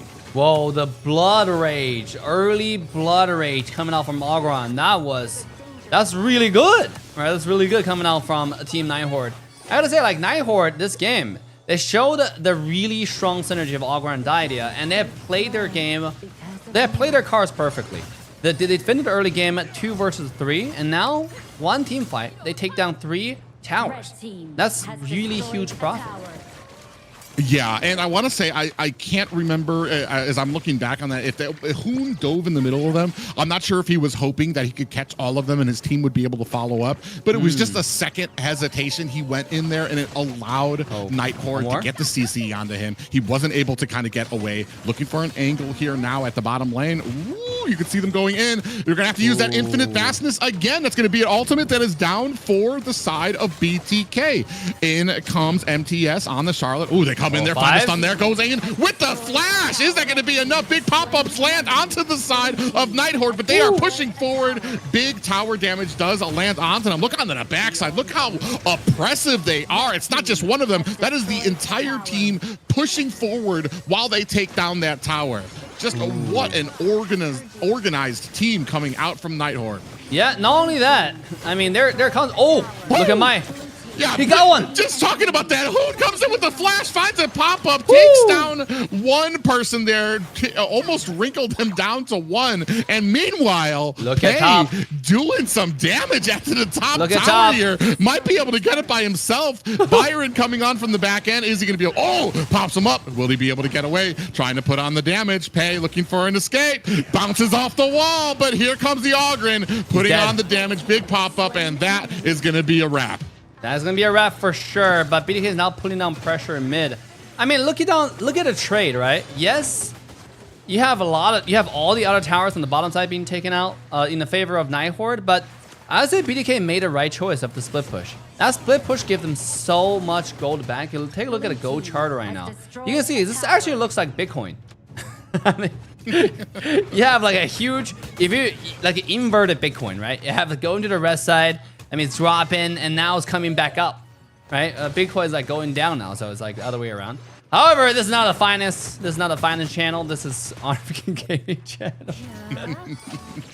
Oh, look at Huno. Dave's other channels there, his finance channels there. As we go ahead, looking at a little bit of a standoff here at the top. Oh, big pop-up comes in there. BTK not trying to take away from it. Yikes in trouble here. Very low. Infinite vastness from Mobazane onto the backside, looking to try to find himself and escape. They are able to find a kill onto Charlotte, but they return the favor quickly, able to take down Pay. MTS is the second one down. It is 2-1 when it comes to kills, and just in favor of the Night Horde. I gotta say, prop. By the way, BTK jungler name. I just got secured his name. His name is Styx. He's doing a good job split pushing. However, it seems like they're still kind of weak in terms of team fights, right? You do have a Deity and Ogre combo, and it seems like this guy is almost unkillable. Look at how much damage they're putting onto the tower. Just like that, another high ground tower is down. So it's now completely even, but to the favor of side Team Night Horde again. They're 5,000 gold lead. They were 2,000 gold just now, but now they're back to 5,000. Look at the chart. We're back to lead, huge lead for the side of Night Horde. Oh, here we go. Yeah. The interesting thing here as we go ahead, the burst potential is on the side of BTK. We've seen that, them able to turn around as long as they're all on the same page, able to burst somebody down. But the team fighting capability is really on the side of Night Horde. And especially when it comes to how they want to go at these objectives in the towers. We've seen every single time they push, one person takes the tower, the rest of the team dives past there. Oh, and you see a nice little ultimate pops out from the side of the Night Horde, and the rest of BTK retreats. Man, forget about the team fight. I don't want to say what a beautiful skin for you one there. When she ults, you see the goddess was playing the instrument. I don't know the English name of that instrument, pipa. It was really beautiful skin. By the way, I want to say that MTS's game has not been as effective as I think he should be. Right, the Charlotte seems like he's getting out-rotated by the Baron. The Baron has done a phenomenal job of just out-rotating the Charlotte, putting a lot of pressure, and then that seems to be the winning condition now for the side of Night Horde. Because even with the first invade, it's always Byron who's cutting out the BTK to forcing them to retreat, so they couldn't invade. But if Byron didn't show up, I mean, I could say BTK could have run with this game if it wasn't a Byron like this. Yeah, right now, I mean, it's starting to kind of even out just a bit. I want to say they're still getting very tanky. I don't even know what we have. We do have a little bit of anti-heal on the side of BTK. You will see a little bit of damage there, taking down Ogren to about 50% health. And the thing about Ogren, too, is he wants to be in a mid-fray, talking about which conductor is sold, comes in, slams down the jungler, and along with Hoon, that's going to be 2 members down for BTK as the rest of Night Horde go ahead. Oh, onto the big side. Big launch up there. They basically put Hoon into a bounce house there. He was up and down 3 times. They did a great job of chaining their abilities, and that is going to be the final knock. Night Horde with a very oppressive reign and first victory against BTK. Wow, what a strong game. Strong showing from Team Night Horde. They came tonight swinging in game 1. I mean, this is really strong showing. They won the $50 bad. And they might take it, actually, right? With this roster, they have a really good combo. They have 2 combos because this is not global draft. So they pick out 2 combos in one game, a DNJ and Yuhuan and Augur and Diadia. And that turned out to be insanely strong. And match that with another really strong clash lane, which is the Byron. So it just nullified the strategy or the composition that BTK was going for. So great showing from side of Night Horde. Let's see if BTK can turn this around in game 2. Yeah, this is one of those things I was talking about right from the beginning, is that I was really expecting that BTK needed to find those kills, needed to find those pickoffs right from the beginning of the game. You've got a Mai Shiranu on your team. You've got the Pei pick on your team. Unfortunately for them, that composition didn't lend itself well when it came to team fighting. I want to say they were more, if they catch somebody, they'll be able to burst him down. when you had Hoon, I want to say his first mistake, and which really kind of led to almost a snowball, was diving in on to Nighthorde, got a great amount of CC, got some pop up there, even got a push on them, but his team just is not of the makeup where they had this a huge amount of AoE that would be able to do damage to the whole team. They need to find that and isolate that one player, take him out, and then move on, possibly on to the next. And unfortunately, they just were not able to be successful there. As we moved on to the mid and late game, the true strength of this composition with the Yuhuan, the Argrin, not just that, but you also didn't have the big anti-heal coming out from BTK to really offset that, and it turned into this a big problem for them that really kind of snowballed into a very I don't know if it was a quick loss, but a very steady steamroll for the side of Nighthorde. You know what would make Nighthorde a perfect game? If everybody had an English name, right? Because we couldn't recognize any of... I can't recognize any of them. I could, but I think a lot of people watching would also like to recognize them. I'm pretty sure you could, baby. Yeah. Me, on the other hand, I just see scribbles. It's such a unfair for our beautiful, talented, handsome caster private, right? Because I want to read the names, but I also don't know how to read his name. So that's why. Not even, I don't even consider it unfair for me. It's unfair for them. You're doing yourself a disservice because as you grow, as North America grows in here, you want people, the viewers, to kind of call back, oh, that's the same guy that was on Nighthorde that dominated them. Yeah. Because you have that name that they understand, that they remember, and you start building this story for yourself. So that's the big thing for me is hopefully getting to a point where people start remembering your name. They remember names like Yikes. Yep. They remember names like Mobazane. They haven't changed their Fried Chicken and things like that. Once you get to a point where you're recognizable, and that's kind of, I want to say that's kind of like our job here is once we see those familiar names, make sure that the fans know, make sure that you guys are recognized for the work that you put in, how good you are on certain roles. Absolutely. I recommend everyone who are playing in NA community tournaments to stick to an English name. You know, so this way, like, we can start building a recognition for the teams, for the players. A lot of the really skilled players in any community, they're insanely good on Luna, Jing, all those really flashy characters, but nobody knows them, right? Because like it's now we're building a platform for all of those players to get recognized, you know, to get in the community. So you really want to make sure that you have a name that people can stick to. For example, the jungler for BDK, his name is Stick. You know, there you go. That's how you stick to it. But anyways, we're gonna take a short 20-second break, and we'll be right back, guys. So don't go anywhere. Again, get your popcorn, share the stream with your friends. We'll be right back.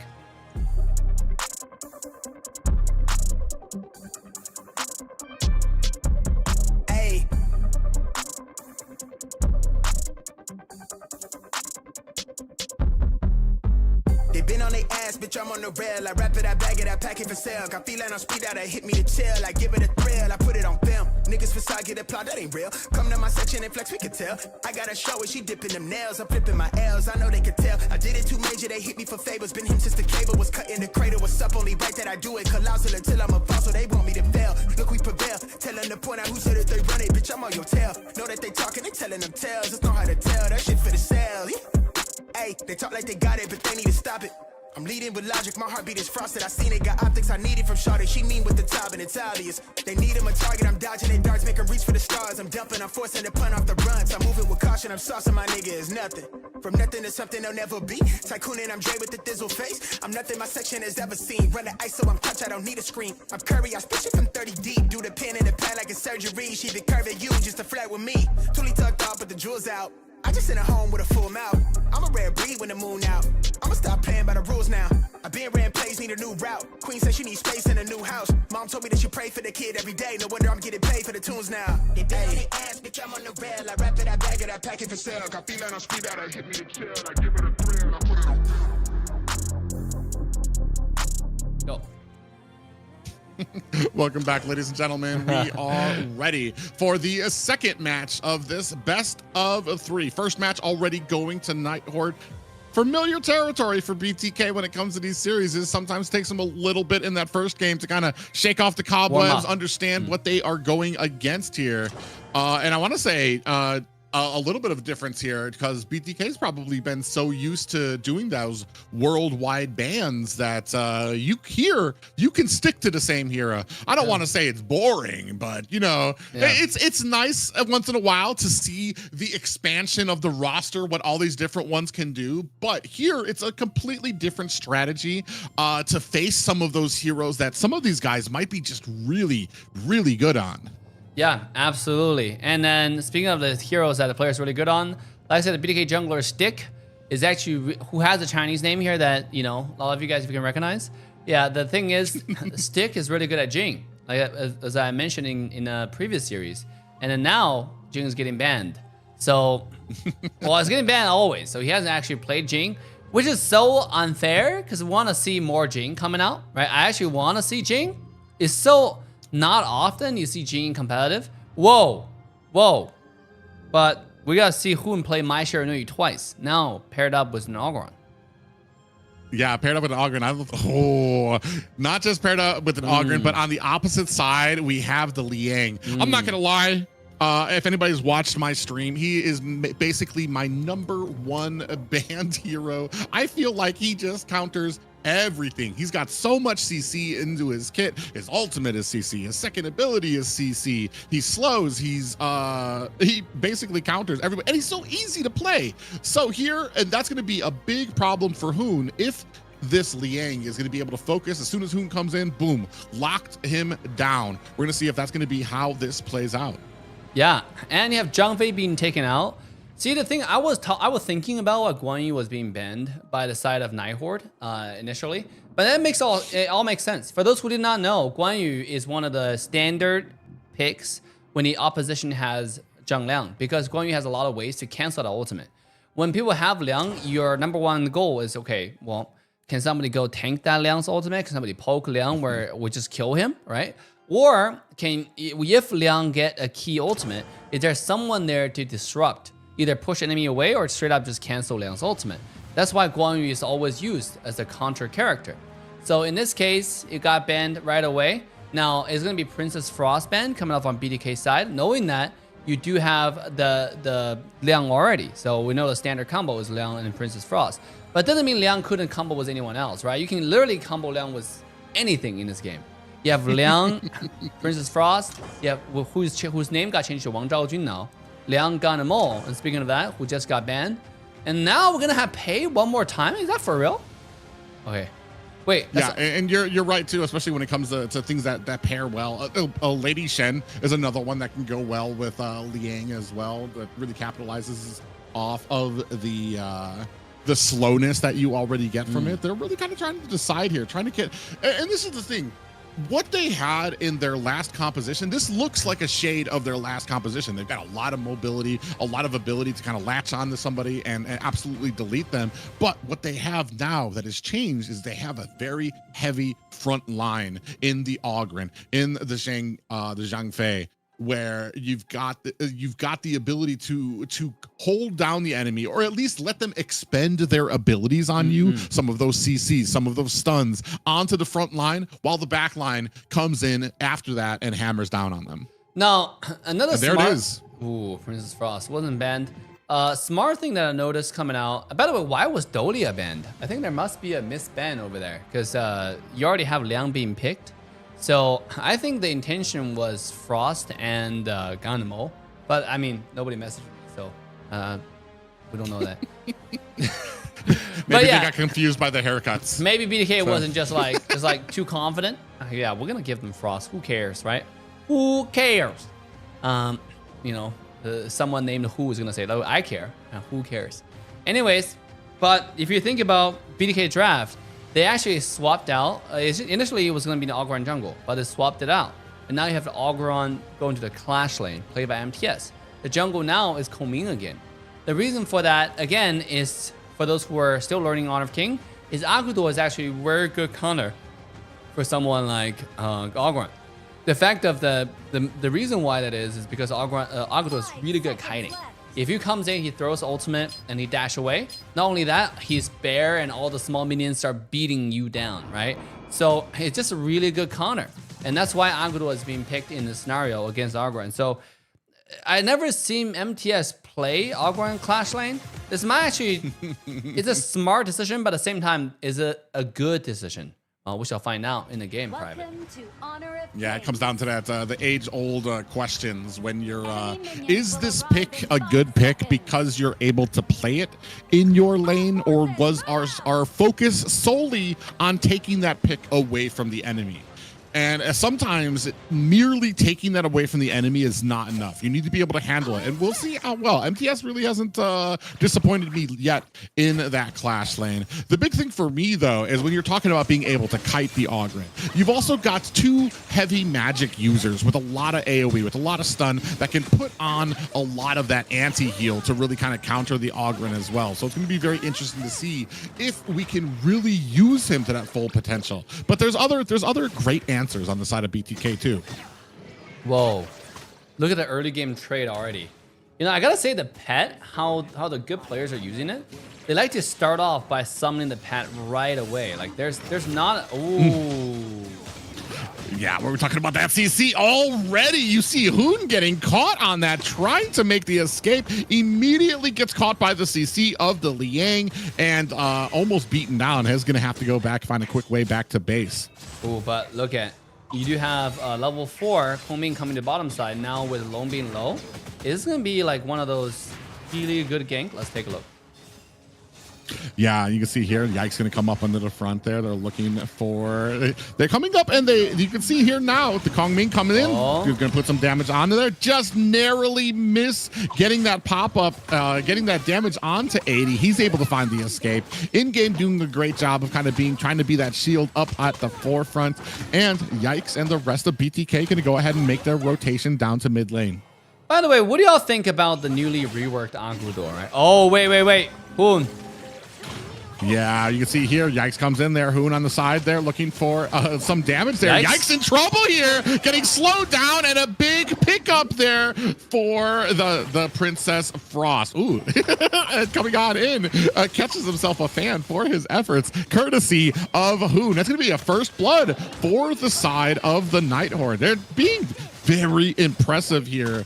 Very impressive showing so far. HoK is playing really aggressive. That's all I can say, right? He's always in the enemy's face looking for things, but sometimes this kind of aggression might not pan into your favor. Oh, here we go. Speaking of that. Oh, wow.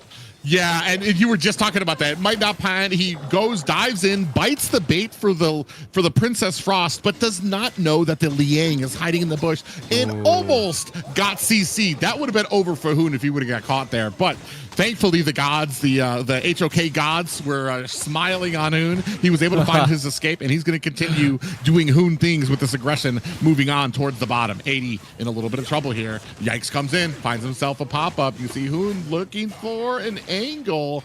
Doesn't find it just yet. They're trying to bait out, and here comes the Agudor pickup. One more time. HoK comes in, big pop-up, big pushback as well, and they're able to find the kill. A great big burst is going to tie things up for BTK. Whoa, the focus onto the Clash lane. I like it, but look at the top side, though. This is going to be the the Liang and the Princess Frost combo. Oh, here we go.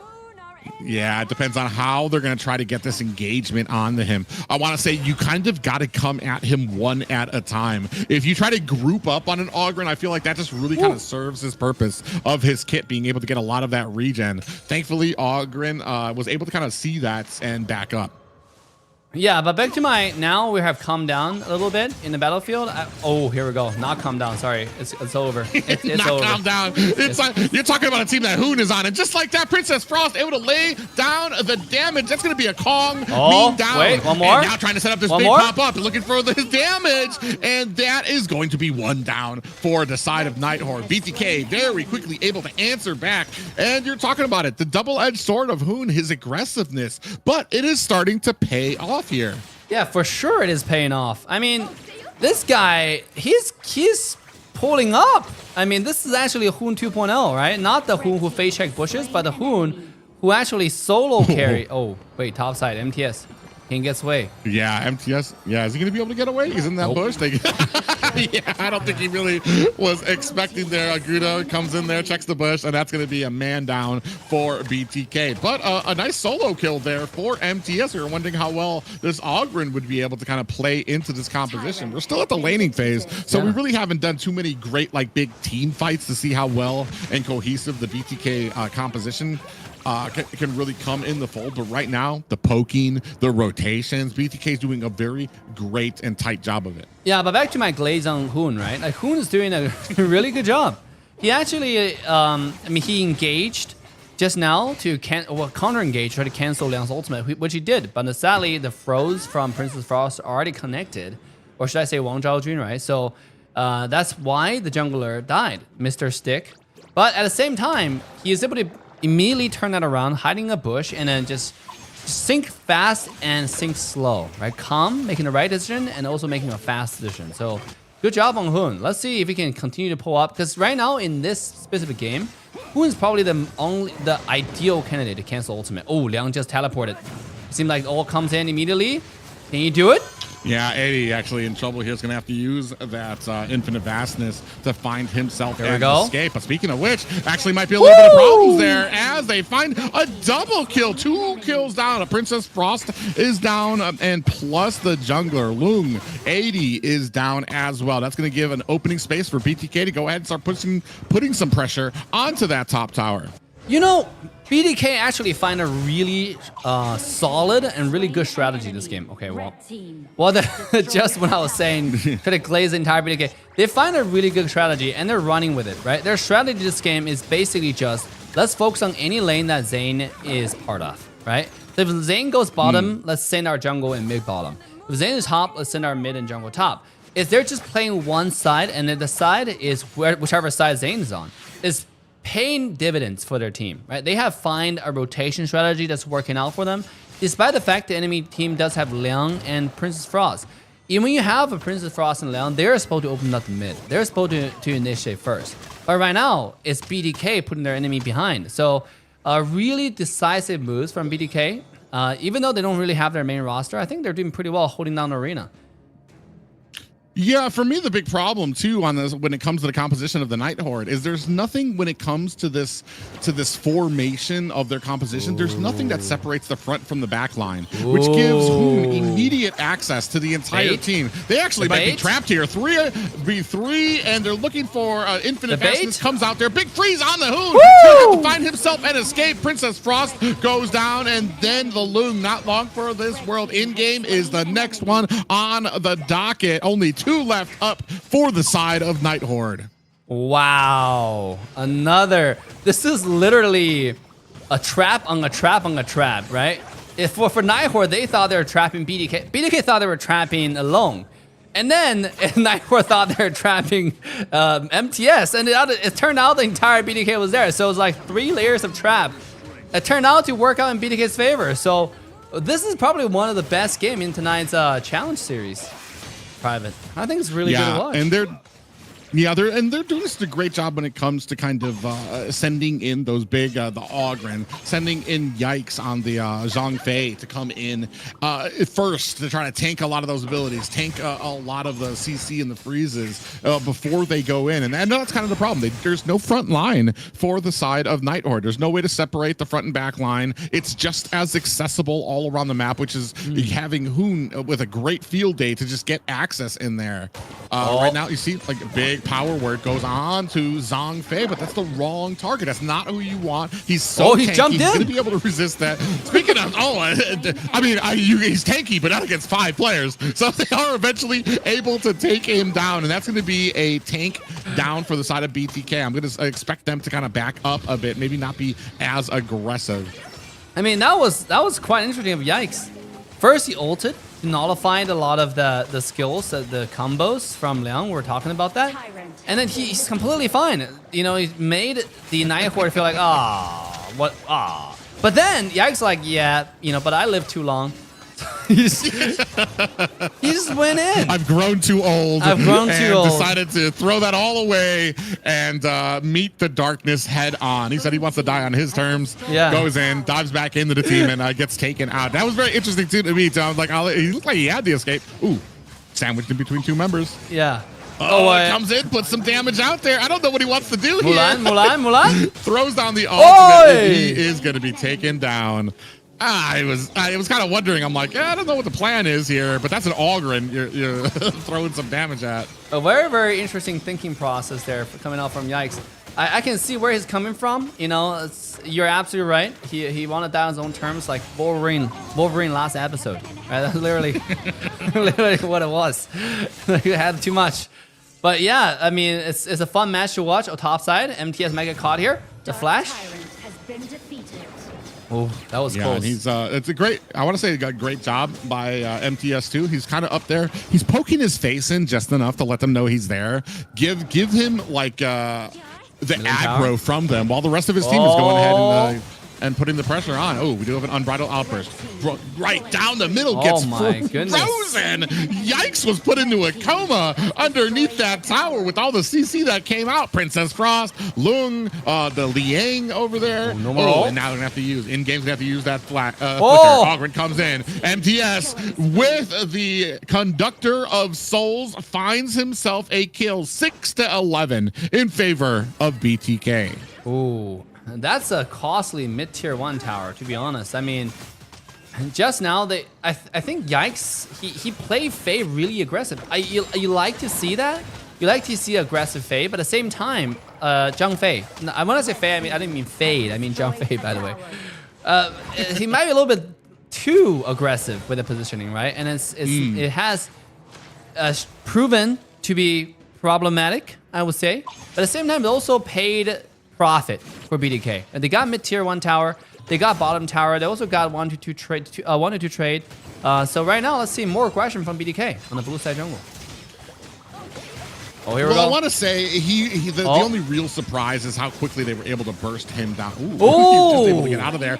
From the side, Mobazane closes the distance too close and gets eaten up by the side of Nighthorde. Now there are 2 down from BTK. This might be the exact opportunity that they were looking for to possibly take on this Shadow Overlord. They're continuing on here. Big CC coming out there for the side of Nighthorde. Are they going to go ahead and start on it? They are. Only 3 members left for BTK, looking for an angle in, but their only real damage on their team right now is the Mai Shiranu Hoon on that, and that's not a lot of cards I would like to bet against an entire team. Absolutely. Oh, another thing is MTS did go with full damage. Look at this guy. Had Pure Sky, have the Shadow Reaper, is going for the Blood Reaper. I mean, this guy has Blood Sweeper. This guy is doing damage. He's going last item, still damage. And it's, I mean, like, that's why he's getting kills, right? He's 4-1 and 2. His KDA looking pretty good. And that's why that's also why he's not tanky. I think that Nighthorde notices this. That's why they probably find those opportunities, especially Mulan is able to be so effective. Oh, here we go. Yikes. Getting vision. Can you get out? He pushed away. Foreman ults. Ooh. Yeah, Unbridled Outburst comes out there as well. Doesn't look like BTK able to scoop up their Crimson Bolt Golem there. And I mean, Yikes is super tanky. We've seen now in the front line, he's going to have to go ahead and try to dodge himself out to safety from the side. BTK closing in around the team here is not able to really find the angle that they want. And eventually, it does look like Nighthorde is able to back themselves up. But I want to say, I want to continue on my topic with MTS build. The reason why he's going full damage, because they need someone to kill the lone, right? With this kind of comp, with Agudo in the front line, you do have the Liang and the Frost, the Wang Zhaojun. It's going to be hard. So he has kind of have to build damage, because he's the only one who can get to the back line to do this. Oh my. Yeah, look at how quickly they're able to go ahead and jump onto that mid tower, down from the side, looking for an angle. Come in, they do find the Mai Shiranu. Hoon is down now, taking the tower shots as well. He's getting one. Mobazane, the next one on the docket. 3 down for the side of BTK. MTS gets taken down. 3 down for the side of Nighthorde, and both decide to lick their wounds and reset on the map. Whoa, a 3-3 trade.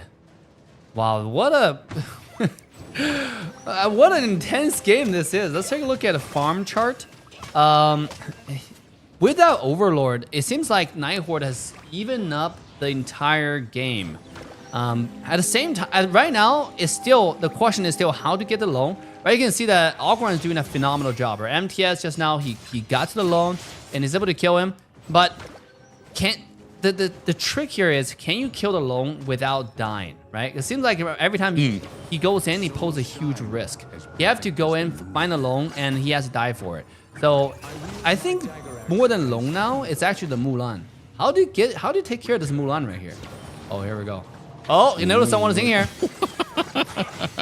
Yeah, MTS actually look at him getting bursted. Actually, he's going to be able to get some of that health back now. Now the unbridled outburst comes. BTK coming from the top, trying to push their and force their will onto a big suppression. Lands on to the tank. Is that going to be enough? Not one down. MTS goes down very early as they're diving in deep, trying to put the damage onto the Shadow Overlord. Kong Ming, the next on the list. You were just talking about Mulan and being able to find those angles. It looks like the Mulan was able to find a great angle onto MTS. Only 3 members left there.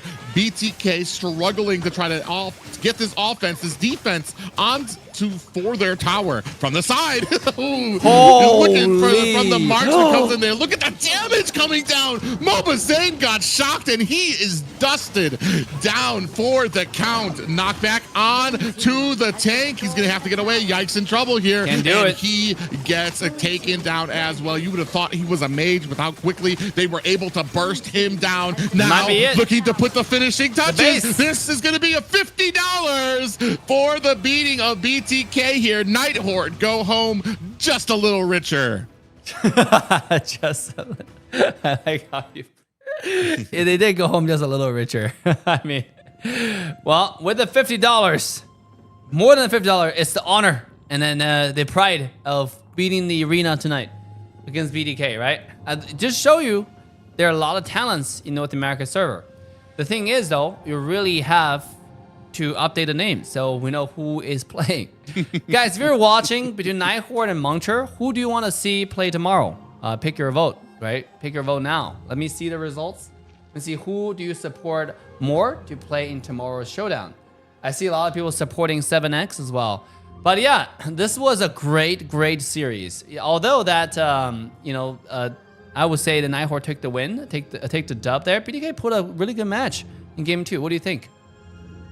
I'm wondering how much it was an effect when it came to that Ogren being full damage, because it meant that every single time the Roam Yikes dove in, he was the only person that was going to be in there, and they absolutely let him have it every single time. He was locked down, went to sleep, they bursted him down, and I know that a lot of times it served a purpose. It served the tower getting taken down, some of the objectives, but when it wasn't an objective on the line, when it was just a team fight, boom, that's an immediate roam taken off the board, and now you have nothing. You've got an Ogren that can maybe go in, but he's busy trying to get into the back line, and once he's locked on, he's pretty much dusted as well, because the kit that you've outfitted him on was more leaning towards the burst. Yeah, I mean, we mentioned the high risk, high reward, right, type of deal. Like, he goes in, but he poses a huge risk to himself. His goal objective is pretty clear. You can see from his thinking process that he was going for the loan.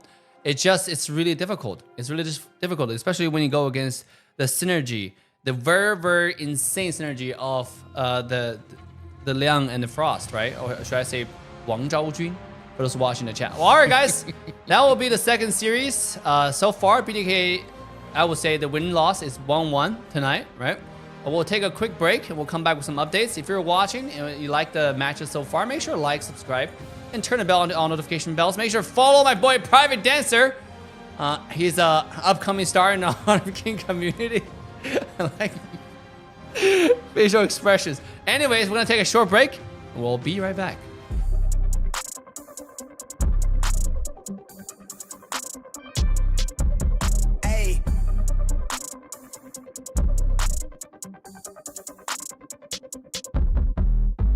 They been on their ass, bitch, I'm on the rail. I wrap it, I bag it, I pack it for sale. Got feeling on speed out, I hit me to chill. I give it a thrill, I put it on film. Niggas facade, get applaud, that ain't real. Come to my section and flex, we can tell. I got a show where she dipping them nails. I'm flipping my L's, I know they can tell. I did it too major, they hit me for favors. Been him since the cable was cut in the cradle. What's up, only right that I do it. Colossal until I'm a fossil, they want me to fail. Look, we prevail. Tell them to point out who said it, they run it. Bitch, I'm on your tail. Know that they talking, they telling them tales. Just know how to tell, that shit for the sale. Hey, they talk like they got it, but they need to stop it. I'm leading with logic, my heartbeat is frosted. I seen they got optics, I need it from Shawty. She mean with the top and it's obvious. They need him a target, I'm dodging their darts, make 'em reach for the stars. I'm dumping, I'm forcing the pun off the runs. I'm moving with caution, I'm saucing my nigga is nothing. From nothing to something they'll never be. Tycooning, I'm Dre with the thizzle face. I'm nothing my section has ever seen. Run the ice so I'm clutch, I don't need a screen. I'm Curry, I spit it from 30 deep. Do the pin in the pad like a surgery. She been curving you just to flirt with me. Toolie tucked off, but the jewels out. I just sent her home with a full mouth. I'm a rare breed when the moon out. I'ma stop playing by the rules now. I been ran plays, need a new route. Queen said she needs space in a new house. Mom told me that she pray for the kid every day. No wonder I'm getting paid for the tunes now. They bang on the ass, bitch, I'm on the rail. I wrap it, I bag it, I pack it for sale. Got feeling on speed out, I hit me to chill. I give it a thrill, I put it on film. Niggas facade, get applaud, that ain't real. Come to my section and flex, we can tell.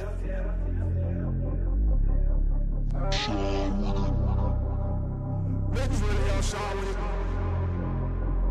Roll with it. Roll with it.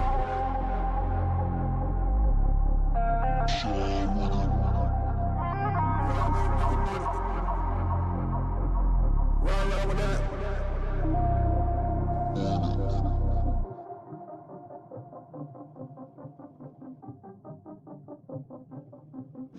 This is me, I'm so royal, and you all wanna be round. Yeah, you all wanna be round. Round a champion, a champion.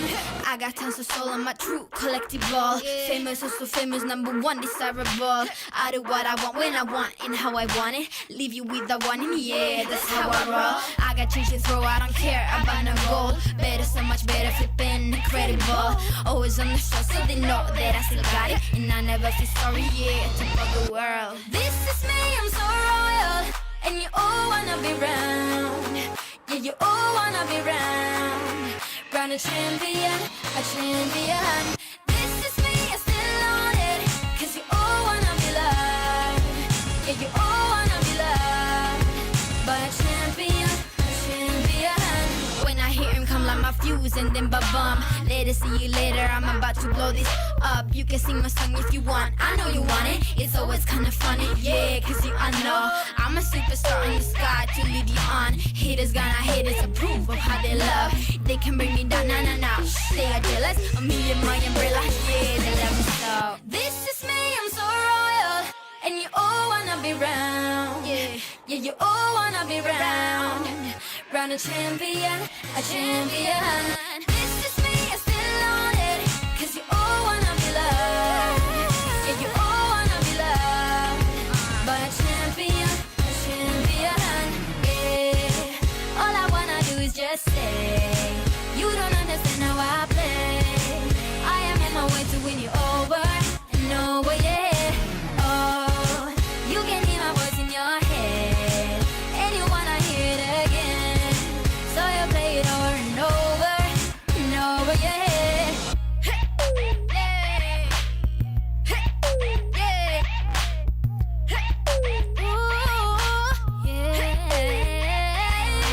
This is me, I'm so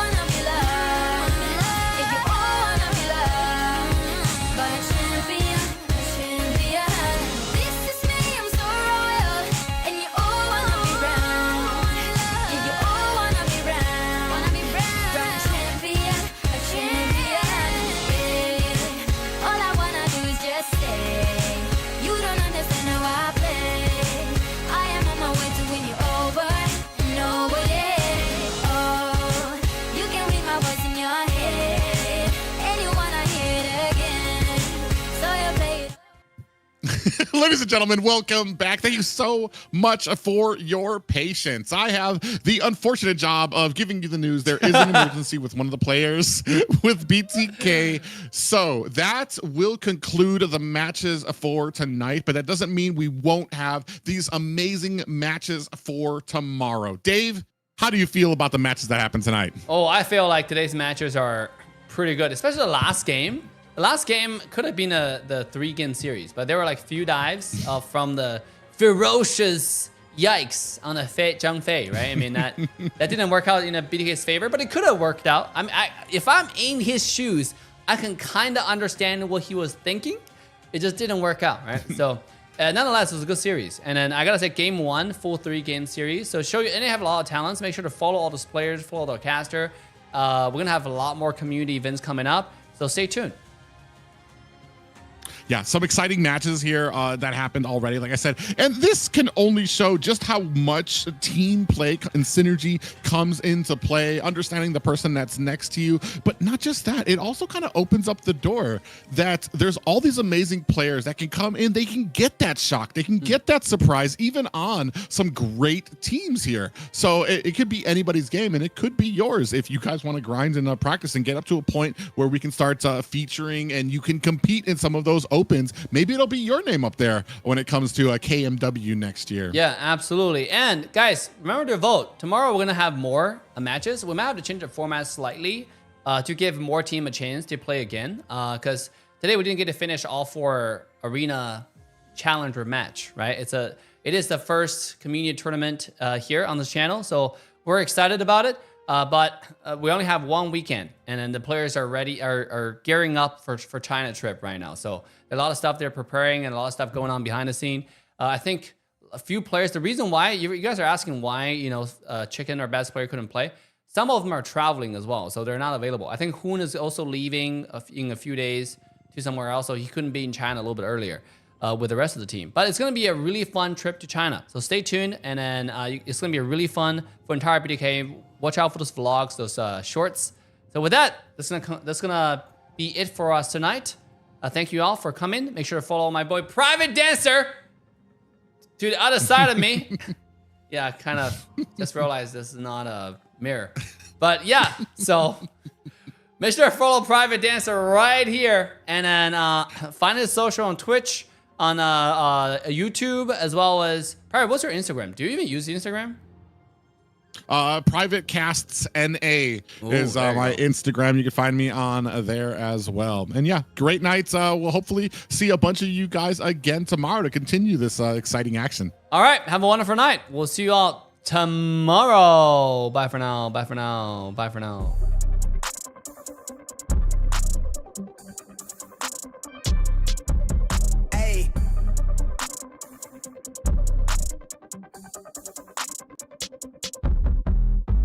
They been on their ass, bitch, I'm on the rail. I wrap it, I bag it, I pack it for sale. Got feeling on speed out, I hit me to chill. I give it a thrill, I put it on film. Niggas facade, get applaud, that ain't real. Come to my section and flex, we can tell. I got a show and she dipping them nails. I'm flipping my L's, I know they can tell. I did it too major, they hit me for favors. Been him since the cable was cut in the cradle. What's up, only right that I do it. Colossal until I'm a fossil, they want me to fail. Look, we prevail. Tell them to point out who said it, they run it. Bitch, I'm on your tail. Know that they talking, they telling them tales. Just know how to tell, that shit for the sale. Hey, they talk like they got it, but they need to stop it. I'm leading with logic, my heartbeat is frosted. I seen it, got optics I needed from Shawty. She mean with the top and it's obvious. They need him a target, I'm dodging their darts, make them reach for the stars. I'm dumping, I'm forcing the pun off the runs. I'm moving with caution, I'm saucing my nigga is nothing. From nothing to something they'll never be. Tycooning, I'm Jay with the thizzle face. I'm nothing my section has ever seen. Run the ice so I'm clutch, I don't need a screen. I'm Curry, I spit shit from 30 deep. Do the pin in the pad like a surgery. She the curve at you just to flirt with me. Toolie tucked off, but the jewels out. I just in a home with a full mouth. I'm a rare breed when the moon out. I'ma stop playing by the rules now. I been ran plays, need a new route. Queen said she needs space in a new house. Mom told me that she pray for the kid every day. No wonder I'm getting paid for the tunes now. They bang on the ass, bitch, I'm on the rail. I wrap it, I bag it, I pack it for sale. Got feeling on speed out, I hit me to chill. I give it a thrill, I put it on. Niggas facade, get applaud, that ain't real. Come to my section and flex, we can tell.